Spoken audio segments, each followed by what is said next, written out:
முன்னை வினயகல மூங்கில் குடியமுதன் பொன்னங்கழற்கமலப் போதிரண்டும் என்னுடைய சென்னிக்கனியாக தேற்றினேன் தென்புலத்தார்க்கு என்ன கடவுடையேன் யான் நயந்தரும் பேரின்பமெல்லாம் பழுதென்று நன்னினர்பால் செயந்தருங்கீர்த்தி ராமானுஜமுனி தாளிடமேல் உயர்ந்த குணத்து திருவரங்கத் தமுதோங்கு மண்பால் எம்பும் கலித்துறை அந்தாதி ஓதைச நெஞ்சமே இனியன் குறை நமக்கு எம்பெருமானார் திருநாமத்தால் முனிதந்த நூற்றிட்டு சாவித்திரி என்னும் நென்பொருளை கலிதந்த செஞ்சொல் கலித்திரை அந்தாதி பாடித்தந்தான் புனிதன் திருவரங்கத் தமுதாகிய புண்ணியனே சொல்லிந்தர கொண்டு உனதடிப்போதுக்கு தொண்டு செய்யும் நல் அன்பரேத்தும் நாமமெல்லாம் எந்த நாவின் உள்ளே அல்லம் தகலம் அமரும்படி நல்கு அரிசமயம் வெல்லும் பரம ராமானுஜா விதியன் விண்ணப்பமே கூட்டும் விதியென்று கூடுங்களோ தென் குறுகைப்பிரான் பாட்டென்னும் வேத பசுந்தமிழ் தன்னை தன் பக்தி என்னும் வீட்டின் கண் வைத்த ராமானுஜன் புகழ் மெய்யுணர்ந்தோர் ஈட்டங்கள் தன்னை என் நாட்டங்கள் கண்டு இன்பமெய்திடவே. சுவாமி திருவரங்க தமுதனார் 108 பாசனங்களை கொண்ட ஆச்சரியமான கிரந்தத்தை அனுகிரகித்தார். ராமானுஜ நூற்றந்தாதி என்று அது சொல்லப்படுகிறது.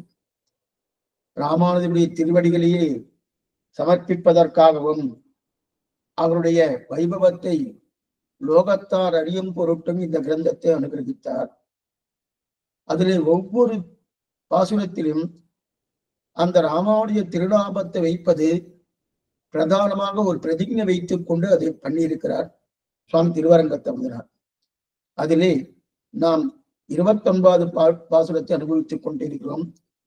அந்த பாசுரத்திலே சுவாமி திருவரங்கத்தமுதனார் தென்குருகைப்பிரான் பாட்டென்னும் வேத பசுந்தமிழ் ராமானுஜர் இருக்கக்கூடிய வைபவத்தை தெரிவிக்கிறார். வைபவம் என்ன? ஸ்ரீபாஷ்யம் பண்ணதோ, வேதார்த்த சங்கிரகம் பண்ணதோ, மற்றும் முன்னால் சில காரியங்கள் பண்ணதோ பெரிய வைபவமோ தெரிவிக்கலை. ஆனால் திருவாய்மொழிக்கு உண்டான ஒரு ஆச்சரியமான வளர்த்த ஒரு நிலையை கண்டார் அல்லவா, அதைத்தான் அவருக்கு வைபவம் தெரிவிக்கிறார். தென்குருகைப்பிரான் பாட்டென்னும் வேத பசுந்தமிழ் அப்படின்னா அதனுடைய இசை, அந்த இசையையே பிரதானமாக ஏற்றுக்கொண்டார் சுவாமி எம்பெருமானார். அதனால அந்த இசையில இருக்கக்கூடிய நிலை என்ன, அதைத்தான் இதை தெரிவித்துக் கொண்டு வருகிறார். அப்படிப்பட்ட ராமானுஜர் மெய் உணர்ந்தோர், அந்த ராமானுடைய உண்மையான நிலையை உணர்ந்தவர்கள் யார்? புறத்தாழ்வார் என்ன, முதலையாண்டார் என்ன, எம்பார் என்ன, அதற்கு மேற்கொண்டு பல ஆச்சாரியர்கள் என்ன, அந்த ஆச்சாரியர்கள் உணர்ந்திருக்கணும். அவர்களுடைய திருவடி சம்பந்தம் எனக்கு வேணும்னு பிரார்த்திக்கிறார். ஏன் இவர் காலத்துல தான் அவர் இருக்கார் அப்படின்னால அந்த இருக்கக்கூடிய நிலை எனக்கு சாஸ்வதமாக இருக்க வேண்டும் என்று பிரார்த்திக்கக்கூடிய பாசுரம் ஆச்சரியமான பாசுரம். அதைத்தான் கடைசியில தெரிவிக்கிறார். ஈட்டங்கள் தன்னை என் நாட்டங்கள் கண்டு இன்பமெய்திடவே கூட்டும் விதி என்று கூடுங்களோ. இன்று அந்த எம்பெருமானார் எப்படி எனக்கு அனுகிரகம் பண்ண போகிறார் என்கிற நிலையிலே இந்த பாசுரத்தை அமைத்துள்ளார். அதிலே கடந்த காலக்ஷேபத்தில், அதை நேற்றிய காலக்ஷேபத்திலே மணவாளமாவனுடைய அவதாரிகை என்ன, மேற்கொண்டு மணவாளமாவனுடைய பதபதார்த்தம் என்ன, இரண்டையும் அனுபவிக்க பெற்றோம். இப்ப பெருலோகஞ்சியர், அந்த பெருலோகஞ்சியுடைய அவதாரிகை ஆச்சரியமான அவதாரிகை 29ஆம் பாட்டு. கீழ்பாட்டிலே தம்முடைய வரக்கானது எம்பெருமானுடைய கல்யாண குணங்களுக்கு அனன்யாக விட்டதென்று அந்த சமிருத்தியை சொல்லி அவ்வளவே சுவரி போகாதே மேல்மேல் பெருகி வருகிற அபினிவேச அதிசயத்தாலே இப்பாட்டில் தரிசீனியமான திருக்குறுகைக்கு நிர்வாகராய் திருவாய்மொழி முகத்தாலே தத்தையித புருஷார்த்தங்களை சர்வர்க்கும் உபகரித்தவரின நம்மாழ்வாருடைய திவ்ய சுக்திமயமான வேதமாகிற செந்தமிழ் தன்னை தம்முடைய பக்தியாகிற கோயிலிலே பிரதிஷ்டிப்பித்து கொண்டிருக்கிற எம்பெருமானாருடைய கல்யாண குணங்களை உள்ளபடி தெளிந்திருக்கும் ஞானாதிகர்களுடைய திறல்களை என் கண்கள் கண்டு ஆனந்தி கழிக்கும்படி சேரக்கடவதான பாக்கியம் எப்போது லபிக்குமோ என்று ததிய பரியந்தமான பிரீத்தியை பிரார்த்தித்தருகிறார். ஆச்சரியமான விஷயம் தெரிவிக்கிறார். அதாவது இதுல வாக்கு என் வாக்கு ராமானுஜனைத்தான் பாட வந்ததுன்னு தெரிவிக்கிறார். என் வாக்கு ராமானுஜரைத்தான் பாட வந்தது. புகழன்று என்வாய் கொஞ்சி பறவையில்லாது என்ன வாழ்வென்று கூடியதோ. இது முன் பாசனம் 28வது பாசனம். புகழன்று ராமானுஜன் புகழன்று என்வாய் கொஞ்சி பறவையில்லாது என்ன வாழ்வென்று கூடியதும் தெரிவிக்கிறார் இல்லையா? அப்படின்னா இதைத்தான் அனன்யார்கன்றார். அனன்யார்கம்னா இதை தவிர மற்றொன்று என் வாக்கு பாடாது. என் நாவலின் கவி யான் ஒருவர்க்கும் கொடுக்கிறேன். ஆழ்வாருடைய திருவாக்கு. என் நாவலின் கவி யான் ஒருவர்க்கும் கொடுக்கிறேன். இது நம்மாழ்வார் சொன்னது. இப்ப இவர் என்ன சொல்றா, புகழன்று ராமானுஜர் புகழன்று என் வாய் கொஞ்சி பறவதில்லாது. இதை தவிர மற்றொன்று பாடாது என்னுடைய வாய். இதோடு மட்டுமல்ல, இது போதும்னு நிற்காம மேலே மேலே மேலே மேலே பெருகி வருகிறது. என்னன்னா ராமானுஜரை பற்றின அபினிவேஷம். ராமானுஜரை பற்றின அபினிவேஷம். அபினிவேஷம் இருக்கு இல்லையா? அப்படின்னா திருக்குறுகூரில் அவதரித்தார் சுவாமி நம்மாழ்வார். அந்த திருக்குறுகூர் திவ்யதேசமே எப்படிப்பட்ட தென்குருகை பிரான் பாட்டென்னும் வேத பசுந்தமிழ். அந்த திருக்குறுகூர் திவ்யதேசமே அழகு. என்ன சுவாமி? அப்ப திருக்குறுகை பிரான் அப்படின்னு இருக்கு இல்லையா? பிரான்னு சொன்ன உபகாரகன். என்ன உபகாரம்? திருவாய்மொழியை நமக்கு உபகரித்தார் இல்லையா? சரி சுவாமி, அந்த திருவாழ்வில சொல்லப்பட்டது என்ன? தத்துவம் என்ன, ஹிதம் என்ன, புருஷார்த்தம் என்ன, இதையெல்லாம் நமக்கு உபகரித்தார் இல்லையா? அதனால திருக்குறுகை பிரான். பிரான்னு உபகாரகன் பேரு. நமக்கு ஏதோ உபகாரம் பண்ணியிருக்கார். என்ன உபகாரம் பண்ணியிருக்காரு? திருவாய்மொழியிலிருந்து தத்துவங்கள் இது, இதம் இது, புருஷார்த்தம் இது உபகரித்தார் இல்லையா? தத்துவம் என்ன? நாராயணம். தத்துவம் நாராயண பரகா. இதம் என்னது? நாராயணன் தான். புருஷார்த்தம் எது? அந்த நாராயணன் திருவடிகளை வணங்கி கைங்கரியம் பண்ணுதான் ஹிதம், புருஷார்த்தம். அப்ப தத்துவ இத புருஷார்த்தங்கள் பண்ணணும். அதைத்தான் பாசுரம் பாடின செந்தமிழ். தென்குருகை பிரான் பாட்டென்னும் வேத பைந்தமிழ் தம்னை தெரிவிக்கிறாரையா? அதாவது ராமானுஜருக்கு திருவாழ்மையிலே பக்தி இருக்கு இல்லையா? அந்த பக்தியத்தான் இங்க தெரிவிக்கிறார். அந்த பக்தி என்னும் கோயில், அதான் இல்லம். தென்குருகை பிரான் பாட்டென்னும் வேத பசுந்தமிழ் தன்னை தன் பக்தி என்னும் வீட்டின் கண் வைத்த.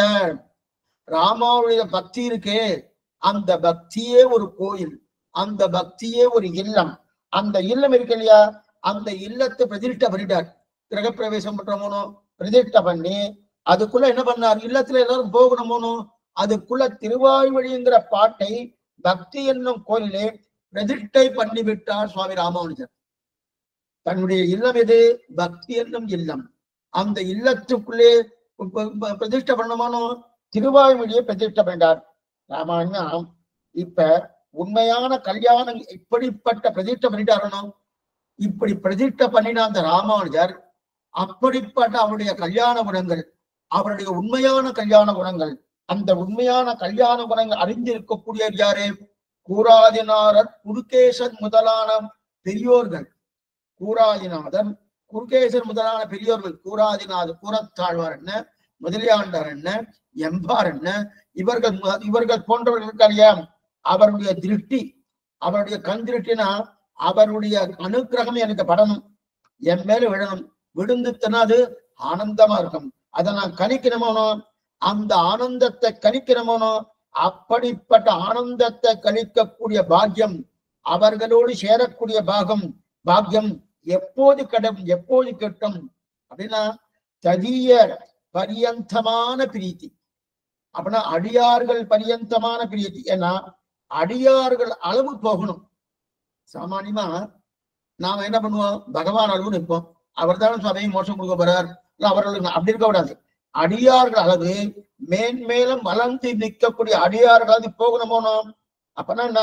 அப்படிப்பட்ட அடியார்கள் அளவு போகும் அளவுக்கு ராமானுடைய பிரீத்தியானது என் மேல விழணுமோனோ. அது என்னைக்கு விழப்போறது, எப்படி விழப்போறது, என்ன விழப்போறது என்று பிரார்த்திக்கக்கூடிய பாசனம் ஆச்சரியமான பாசனம். 29வது பாசனம் கூட்டும் விதி என்று கூடுங்களும் தெரிவித்தார். இது அவதாரிகை. அதுக்கு மேல வியாக்கியானம், ஆச்சரியமான வியாக்கியானம். ரொம்ப தெரிகிறது. தென்குருகை பெறான் பெண் தரிசனீயமான வெண்ணுதல், தெற்கு திக்கிலே இருக்கிறதென்னுதல் கூறுகை, பரமபதத்தை சேர்க்கும் ஊரென்னுதல், பரமபதத்தோடு சமமான வைபவத்தை உடையதென்றுதல் ஊரணுதல் பிரான் இப்படிப்பட்ட திருநகரிலேயே அவதரித்து லோகத்தார் எல்லாரும் உஜ்ஜீவிக்கும்படி தத்தையில புருஷார்த்த புதுராட்ட தத்தை யாதாத்மங்களை திவ்ய பிரபந்த முகரித்த நம்மாழ்வாருடைய அன்றைக்கே, இது ஒரு அர்த்தம். இரண்டாவது, அன்றைக்கு அவ்வூரிலே அவதரிக்கையாலே எல்லாருக்கும் அவர் உத்தேசராய் இருக்கிற வழியாலே அவ்வூருக்கு உபகாரம் என்னவுமாம். அதுக்கப்புறம் பாட்டென்னும் வேத பசுந்தமிழ் தன்னை அவாவற்று வீடு பெற்ற குருகூர் ஷடகோபன் சொன்ன என்றும் தமிழ் மலைகளாயிரமும் ஈன்ற முதல் தாய் ஷடகோபன் என்றும் சொல்கிறபடியே தென்குருகை பிரான் அருளி செய்த பாட்டென்று பிரசித்தமாய் சாமவேத ரூபமாய் செந்தமிழாய் இருக்கிற திருவாய்மொழியை இதுவரைக்கும் முதல் பார்க்கிறோம். அதாவது தென்குருகை பிரான் பாட்டென்னும் வேத பசுந்தமிழ் இது வரைக்கும் எடுத்திருக்கார். என்னன்னு பார்க்கிறோம். ஆச்சரியமா என்னன்னா, தென்குருகை பிரான் என்பதற்கு ரொம்ப ஆச்சரியமான வியாக்கியானம் அனுப்பியிருக்கிறார் சுவாமி பிரணவகஞ்சிய சுவாமி. தெற்கு திக்கில் இருக்கிறபடியாலே திருக்குருகூருக்கு ஏற்றம்.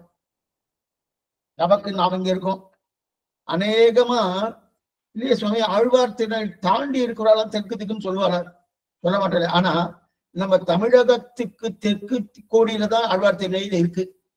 அதனால அநேகமா என்ன சொல்லுவா, ஆழ்வாருடைய திவ்ய தேசமே தெற்கு கோடின்னு சொல்லுவார். சாமானியமா சில பேர் என்ன சொல்லுவாங்கன்னா, சாமானியா சொல்லக்கூடிய தன்மை என்னன்னா, தெற்கு திக்கு தெற்கு திக்குன்னா என்னது, தெற்கு திக்கு நம்ம பாரத தேசத்துல சில பேர்லாம் சொல்லுவோம் தெற்கு தாழ்ந்து போயிருக்கு, வடக்கு உயர்ந்து இருக்கு. அநேகமா சொல்றா இல்லையா, தெற்கு தாழ்ந்து இருக்கு, வடக்கு உயர்ந்து இருக்கு, உயர்ந்து இருக்குன்னு சொல்றா இல்லையா. இப்ப இது பல மேடையில வேற பேசுவா. இந்த அதாவது அரசியல்வாதிகள் அவர் தெற்கு திக்குல இருந்து யாருமே பிரதான மந்திரியா போறது கிடையாது, எல்லாம் வடதேசத்துல போயிட்டு இருக்கா, ஒருத்தரும் போறது கிடையாது, ஒருத்தரும் போயிட்டு பேசுறா இல்லையா. அந்த கவலையே நமக்கு வேண்டாம். ஏன்னா நமக்கு என்னன்னா, பிரதான மந்திரியா இருக்கக்கூடியவர் யார், நம்மாழ்வார் தெற்கு திக்கா தான் இருக்கார். சிவரங்க சுவாமி பாரத தேசத்துக்கு பிரதான மந்திரினா ஸ்ரீ வைஷ்ணவ சம்பிரதாயத்துக்கு இவர் தான் பிரதான மந்திரி. ஸ்ரீ வைஷ்ணவ சம்பிரதாயத்துக்கு இவர் தான் பிரதான மந்திரி. எதற்குன்னா, ஸ்ரீ வைஷ்ணவ என்ற பெரிய தேசம் இருக்கணும், அந்த பெரிய நாடு இருக்கணும், அந்த நாட்டுக்கு இவர் தான் பிரதான மந்திரி. அப்படியா சுவாமி, அளவந்தார் தெரிவித்தார ஆத்யஸ்தன குலபதி மாதா பிதா யுவதயகா ஸ்தனயா விபூதிகி சர்வம் யதேவ நியமேன மதன்மயானாம் ஆத்யஸ்தன குலபதி அப்படின்னு தெரிவிக்கிறார் இல்லையா. அப்படி இருக்கச்சது நம்முடைய குலத்துக்கு தலைவரும் தெரிவிக்கிறார் இல்லையா. அந்த அப்படின்னு அர்த்தம். அப்படின்னு என்ன அர்த்தம், அந்த குருகை பிரான் என்று சொல்லக்கூடிய அது பண்ணல, தென்குருகை பிரான் தெற்கு திக்கிலே இருக்கிறபடியால் அதுக்கு வைப்போம். அதுக்கப்புறம் இது ஆழ்வார்கள். அதுக்கப்புறம் குருகை என்பதற்கு அர்த்தம் என்ன சொல்றாருங்க, புது அர்த்தமா சொல்றாரு. குருகை என்னன்னா, பரமபத்தை நம்மோடு சேர்க்கும் ஊரம். அந்த ஊருக்கு போயாச்சுன்னா நாம் பரமபதம் போயிடுவோமா சாமி, திருக்குறுகூர் போனா பரமபதம் போவோமா, பரமபதம் போயிடுவோமா. ஏன்னா அந்த ஊர் மண்ணை தொட்டோம்னாலே, தொட்ட வாசனையாலே பரமபதத்தை நமக்கு சேர்த்து வைக்கக்கூடிய ஊர். பரமபதம் நம்மை சேர்த்து வைக்கக்கூடிய ஊர். அப்படியா சுவாமி, இல்லையே. சாமான்யமா என்ன சொல்லுவா, சுவாமி ராமானுஜரை விஷ்ணுலோக மணிமண்டப மார்கதாயின் தெரிவிப்பார். பாஷண்ட சாகுர மகாபுட பாமுகாக்னி ஸ்ரீரங்கராஜ சரணாம்புஜ மூலதாசகா ஸ்ரீ விஷ்ணுலோக மணிமண்டப மார்கதாயின்னு ராமானுஜர் சொல்லுவார். அப்ப இவரை அந்த ஊரை சொல்றாருன்னா, அந்த ராமானுஜரே அந்த மண்ணை தொட்டபடியாலே ராமானுஜருக்கு அந்த வைபவம், ராமானுஜருக்கு அந்த வைபவம் ஏற்பட காரணம் என்னன்னா, திருக்குறுகூர் மண்ணை தொட்டார் இல்லையா, அந்த ஆழ்வாருடைய சம்பந்தம் ஏற்பட்டபடியாலே ஆழ்வாருக்கு இருக்கக்கூடிய வைபவம், அந்த வைபவம் மண்ணுக்கு அந்த மண்ணை தொட்டபடியாலே அதே வைபவம் சுவாமி ராமானுஜருக்கு வந்தது. அதனாலதான் ஸ்ரீ விஷ்ணுலோக மணிமண்டப மார்கதாயின்னு தெரிவிக்கிறோம். அப்ப இந்த மண் எந்த மண், திருக்குறுகூர் மண் தான் பரமபத்திலே சேர்த்து வைக்கிறது. இது முதல் அர்த்தம். அது எது, அப்ப தென்குருகைக்கு போய் பரமபத்துக்கு சேர்த்து வைக்க. சரி சுவாமி, இது எதுக்கு சுவாமி இந்த மாதிரி அர்த்தம் சொல்லணும். ரெண்டாவது அர்த்தம் சொல்றாரு, தென்குருகை அது என்ன, தென்குருகூருக்கு போய் பரமபத்து சேர்த்து வைக்க வேண்டாம் மாத்திக்கிறார். பரமபத்துக்கு சமமான வைபவம் உடையது எது, இந்த தென்குருகூர். பரமபதத்துக்கு சமமான வைபவம் உடையது இந்த தென்குருகர்னா, பரமபதம் வேறல்ல, என் தென்குருகூர் வேறல்ல. அப்படியா சுவாமினா? அங்க போனாலே பெறும் ஆழ்வாருடைய திருவடி வாரத்துக்கு போயாச்சுன்னா மத்த எந்த சிந்தனையுமே நமக்கு தோணவே தோணாது. ஆழ்வார் ஆழ்வார் ஆழ்வார் அந்த திருவாய்மொழி வைபவம், மதுரகவி ஆழ்வார் அனுகிரகித்த கருணை சிறுத்தாம்ப வைபவம், இந்த வைபவம் தான் நமக்கு ஞாபகத்தில் இருக்குமே இதுவரை. ஏன்னா ஆழ்வாரும் அனுகிரகம் பண்றதுக்கு தயாரா இருக்காரு.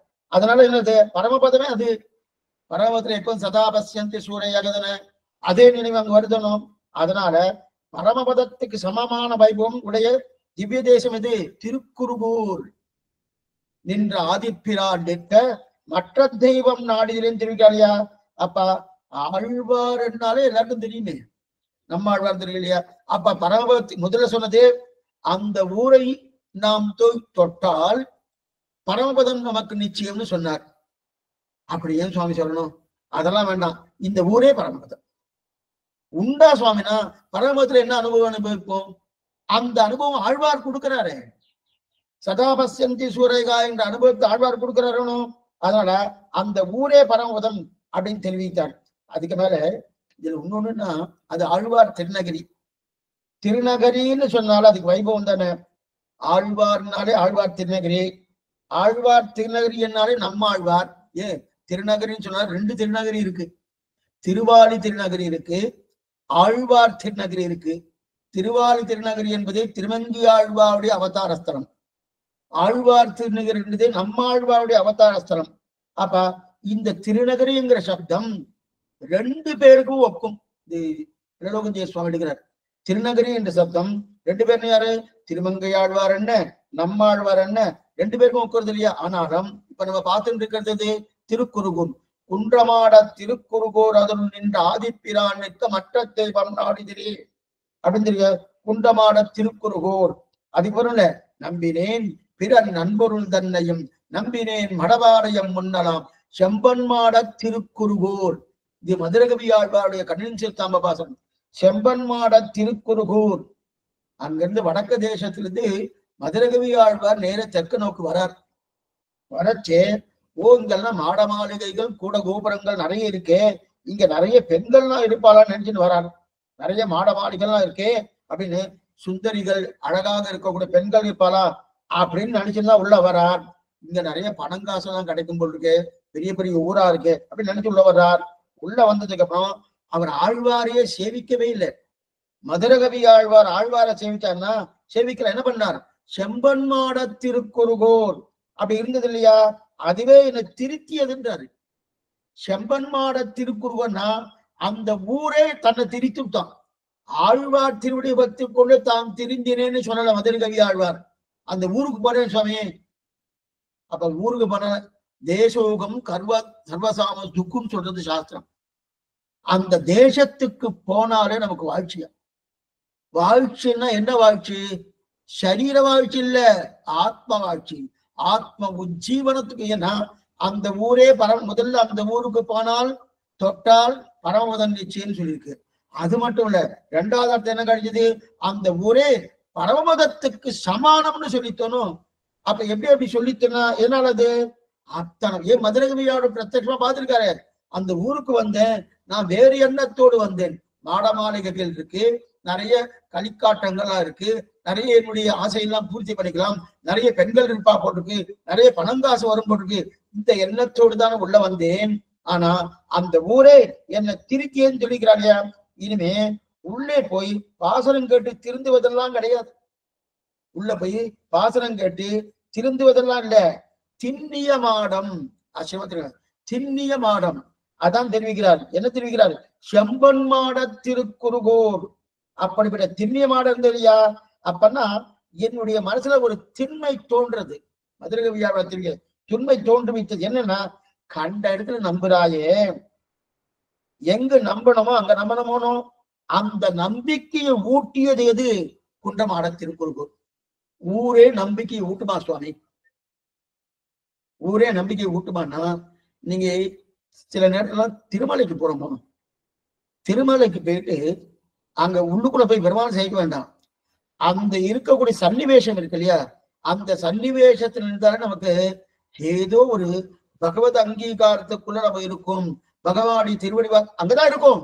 திருப்படிவாரத்துல தான் இருந்துட்டு இருப்போம். ஆனா அந்த எண்ணம் நம்ம அறியாமே வந்துடுறது. அந்த எண்ணம் நம்ம அறியாமே வந்துடுறதுன்னு அதே போல திருக்குறுகூர்ல இப்ப மதுரகவியாழ்வாருக்கு என்ன இருக்குன்னா இந்த எண்ணம் வந்துட்டு நம்பிக்கை வந்துட்டு. எதனால நம்பிக்கை வந்துன்னா குண்டமாட திருக்குறுகூர், செம்பன்மாட திருக்குறுகூர், குயில் நின்றார் பொழில்சூர் திருக்குறுகூர், இந்த நம்பிக்கை ஊற்றா போல அந்த நம்பிக்கை பூர்ணமா வந்துட்டு வந்தபடியாலே அதெல்லாம் என்ன எடுத்து அந்த திருக்குறுகூரே நமக்கு நல்வாழ்க்கை கொடுக்கிறது. இது ஒரு அர்த்தம். இரண்டாவது தென் குறுகை பிரான். தென் குறுகை பிரான் கூட்டும் விதி என்று கூடுங்களோ. தென் குறுகை பிரான் இருக்கு இல்லையா, தென் குறுகை பிரான் என இப்ப பிரான், பிரான் என்றால் உபகாரகன். பிரான் என்றால் உபகாரகன். என்ன உபகாரம்? திருக்குறுகூரில் வந்து அவதரித்து உலகத்துக்கு உபகாரம் பண்ணினார் ஆழ்வார். ஆழ்வார் திருக்குறுகூரத்தை வந்து அவதாரம் பண்ணார், அவதரிப்பு பண்ணினார். அப்படிப்பட்ட திருநகரி. சரி சுவாமி, அப்ப அவர் அவதரித்து லோகத்தார் எல்லோரும் உஜ்ஜீவிக்கும்படி தத்தையித புருஷார்த்தங்களை உணர்த்தினார். தத்தையித புருஷார்த்தங்களை உணர்த்தினான் தெரிவிக்கிறார். அப்பனா நாம நினைக்கிறது புருஷார்த்தம் என்ன, நான் நம்ம நினைக்கக்கூடிய தத்துவம் என்ன, நாம நினைக்கக்கூடிய ஹிதம் என்னன்னா, நாம என்ன நினைக்கிறோம்? நாம் நினைக்கும் புருஷார்த்தமோ அச்சித்திலேயோ அன்னபாடாதிகளோ இருக்கலாம். அதாவது தத்துவ புருஷார்த்தம் என்னமா இருக்கலாம்? என்னவா இருக்கலாம்? அச்சித்தா இருக்கலாம், அன்னபாடாதிகள் இருக்கலாம். அதாவது நாம நினைக்கிறது ஹிதம். ஹிதம் என்ன சுவாமி? ஓடியாடி பணம் சம்பாதிக்கிறது. ஓடியாடி பணம் சம்பாதிக்கிறது ஒரு நிலை ஹிதம். அதே போல இன்னொன்னு புருஷார்த்தம் என்ன? அன்னபானாதிகள். அதுக்கப்புறம் என்ன? என்னன்னு அச்சித்து, இதெல்லாம் இருக்கலாமோ? ஆனா நாம் நினைக்கும் தத்துவம் இரண்டாவது சொல்லுகிறார். நாம் நினைக்கும் தத்துவம் ஜீவாத்மா தத்துவம் நினைக்கலாம், அல்லது புருஷார்த்தம் கைவல்யமாக மோட்சம் அப்படின்னு நினைக்கலாம். இதம் அது உபாசன மார்க்கம் இருக்கணும், என்னுடைய முயற்சியால பண்றது அப்படின்னு இருக்கலாம். ஆனா தத்துவ புருஷார்த்தம்னா தத்துவ யாதாத்மம் தெரிவிக்கணும். மேலெழுந்த வாரியா தத்துவ புருஷார்த்தம் சொல்லக்கூடாது, தத்துவ யாதாத்மம். அப்பனா தத்துவம்னா என்ன? என்ன தத்துவம்? ஸ்ரீமன் நாராயணன். தத்துவம் நாராயண பரகா, நாராயணனே தத்துவம். அப்ப புருஷார்த்தம் எது? புருஷார்த்தம் அவனுடைய திருவடிகளையே அனுபவ பிரீத்திகாரிய கைங்கரியம் பண்ணுவது புருஷார்த்தம். அப்ப அதுக்கு இதம் என்ன? இதம் என்ன? அவன் திருவடி அன்றி மற்றும் உபாயம் கிடையாது. நாகனமிசை நம்பிரான் சரணே சரண், நமக்கென்று நாதொரும் ஏக சிந்தையனா என்று ஆழ்வார் தெரிவித்தார் போலே. அப்ப தத்துவ புருஷார்த்தம் எல்லாமே பகவான். அப்ப என்ன? நாராயணனே தத்துவம், அந்த நாராயணனே புருஷார்த்தம். அந்த புருஷார்த்தம் என்ன? அனுபவ தெரிஞ்ச பிரீத்திகாரத கைங்கரியம் பண்ணக்கூடிய புருஷார்த்தம். அதுக்கு ஹிதம் என்ன? உபாயம் என்ன? ஆரனுக்கு நின் பாதமே சரணாக தந்துழிந்தாள், உனக்கோ கைமாறு நான் ஒன்றிலேன் எனது ஆவியும் உனதையும் தெரிவிக்கிறாரியா. அப்படப்பட தத்துவ புருஷார்த்தங்கள், அந்த வித 10 புருஷார்த்தங்கள் தான் இங்க பிரதானமா இருக்கு. ஒரே நிமிஷம்.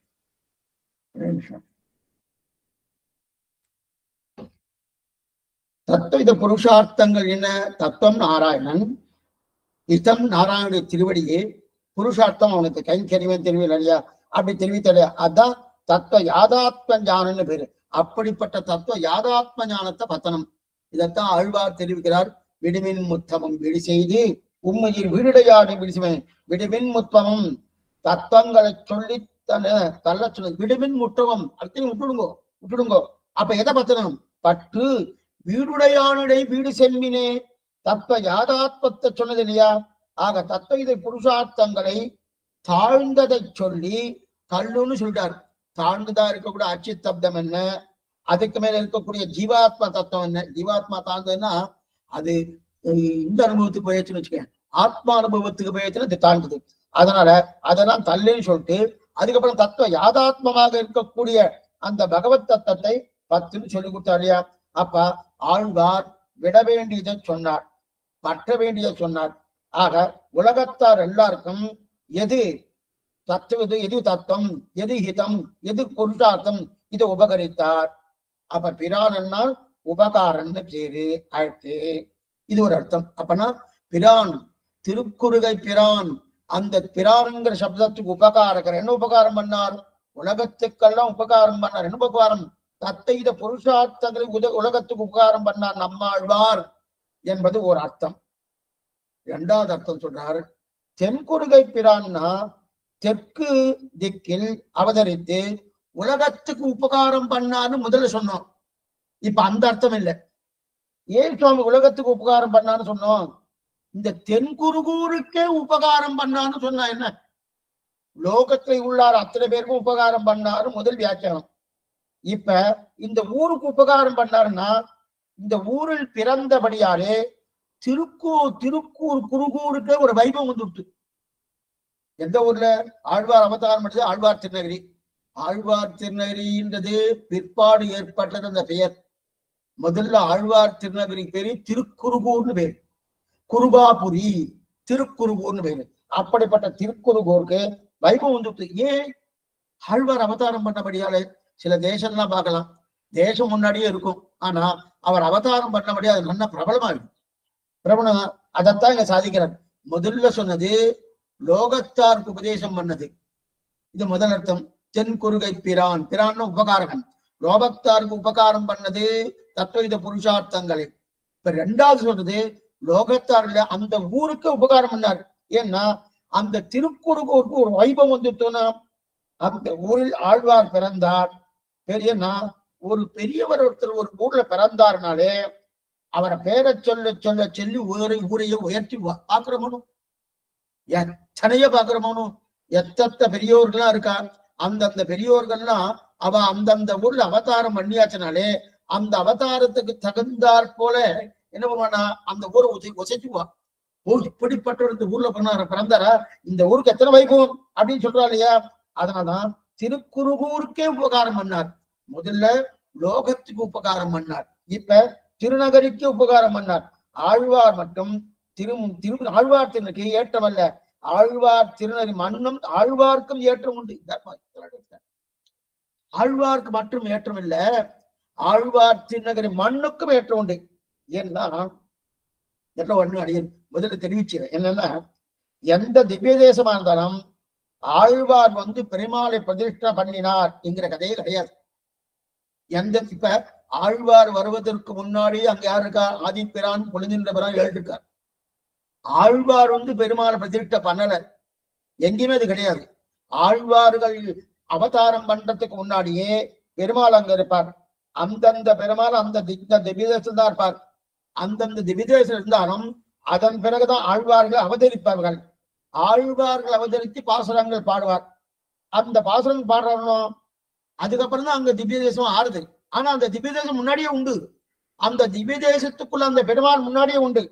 ஆழ்வார் பிறந்து தாம் புதியதாக பெருமாளை உருவாக்கினார் என்பது கிடையாது. என்ன பண்ணிக்கோ, அது கிடையவே கிடையாது.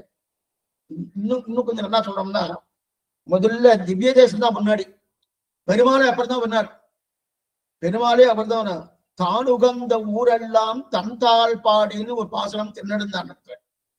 தான் உகந்த ஊர் முன்னாடியே உண்டு, அதுக்கப்புறம் தான் பெருமாள் கேட்டார், இந்த ஊர்ல நான் வாசிக்க போகிறேன் என்கிற நிலையோடு அங்க வராறணும். அப்ப ஊர் முன்னாடி, அப்புறம் ஊர்னா திவ்ய தேசம், திவ்ய தேசம் முன்னாடி உண்டு. அதுக்கு மேல பெருமாள் பின்னாடி அங்க வரார். பெருமாள் பின்னாடி வந்ததுக்கு அப்புறம் அதுக்கப்புறம் ஆழ்வார் அவதாரம் பண்றார். ஆழ்வார் அவதாரம் பண்ணின பிறகு ஆழ்வாராலே பாடப்பட்ட பாசுரங்கள் திவ்ய பிரபந்தங்கள் அது அவதாரம் ஆறுது. அதன் பிறகு அது அவதாரமான பிறகு அங்க இருக்கக்கூடிய சில ஆச்சாரியர்கள் அவதாரம் பண்றார். அந்த ஆச்சாரியர்கள் அவதாரம் பண்ணதுக்கு அப்புறம் அதுக்கப்புறம் தான் வியாக்கியானமே பிறக்கிறது. இதுதான் கிரமம். அப்ப முதல்ல திவ்ய தேசம் திவ்ய தேசம்